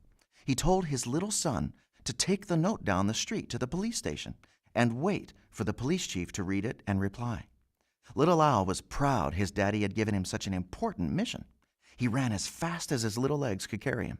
When he reached the police station, he proudly handed his daddy's note to the police captain and said, "I'm to wait for an answer." The police captain read the note, then said to the boy, "Come with me." Little Al followed him through a door, down a long hallway and through another door, until they were standing in front of an open jail cell. Before little Al knew what was happening, the policeman put him inside and shut the heavy iron-barred door behind him. As the police captain walked away, he said to the 5-year-old boy, "This is what we do to naughty boys." Then everything was silent. No one heard little Al's frightened cries that seemed to last forever. Finally, the police chief returned. Without saying a word, he opened the jail cell door and let the boy out. Little Al ran out of there. He never knew why his father did that, or what bad thing he'd done at age 5 to deserve such a terrible, scary punishment. Well, from that day on, for the rest of his life, Al lived with fear. But instead of running away from it, he seemed to almost keep running toward it. He even used his fear creatively to scare millions of people as they watched the scary movies of Alfred Hitchcock. Maybe you had things done to you when you were a child or teenager that gave you fears you still live with. Why not ask Jesus to take control of your heart today and ask him to fill you with his power to conquer your fear? He'll free you so you can live and enjoy your life to the fullest. Just think a minute. If you love it,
Patsima pese, hallelujah, worship team, taulungan tuai. E ale porgala mena, ole think a minute, le divang, ole fiafi toyona, midu toyona, tale, ole chula, efa. Nalova Samoa, waulene yo kasu tialu, awal suya ngila wa kio. Eva mai ina se fudu lima iva kolu, amo, Radio Samoa, vevela a.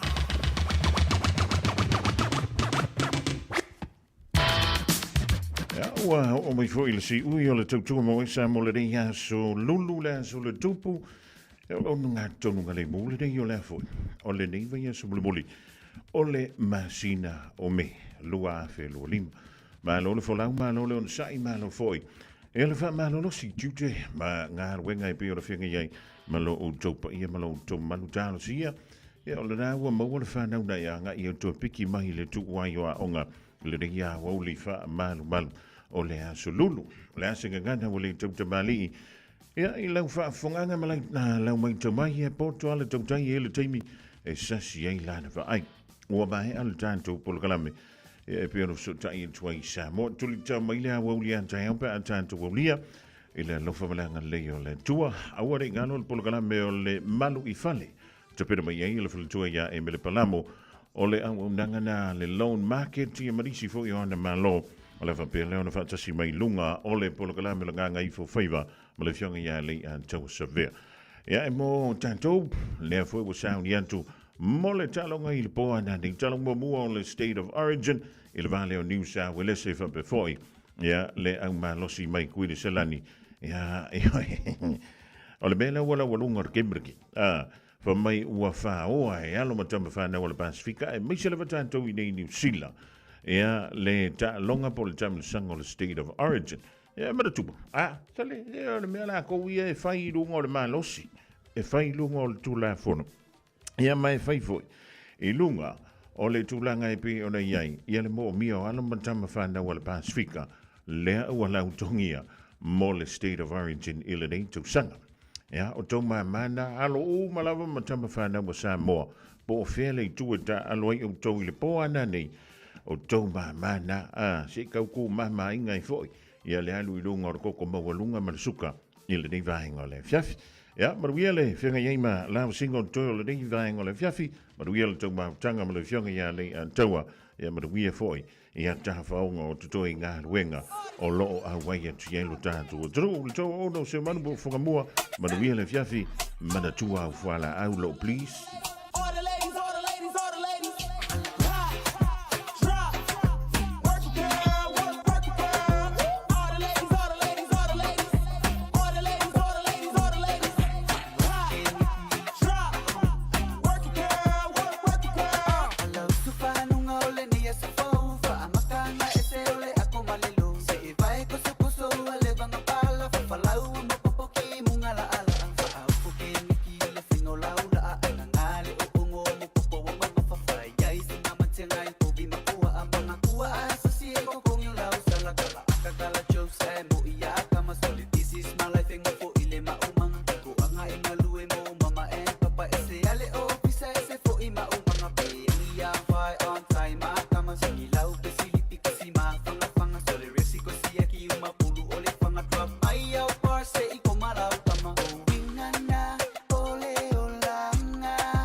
el halo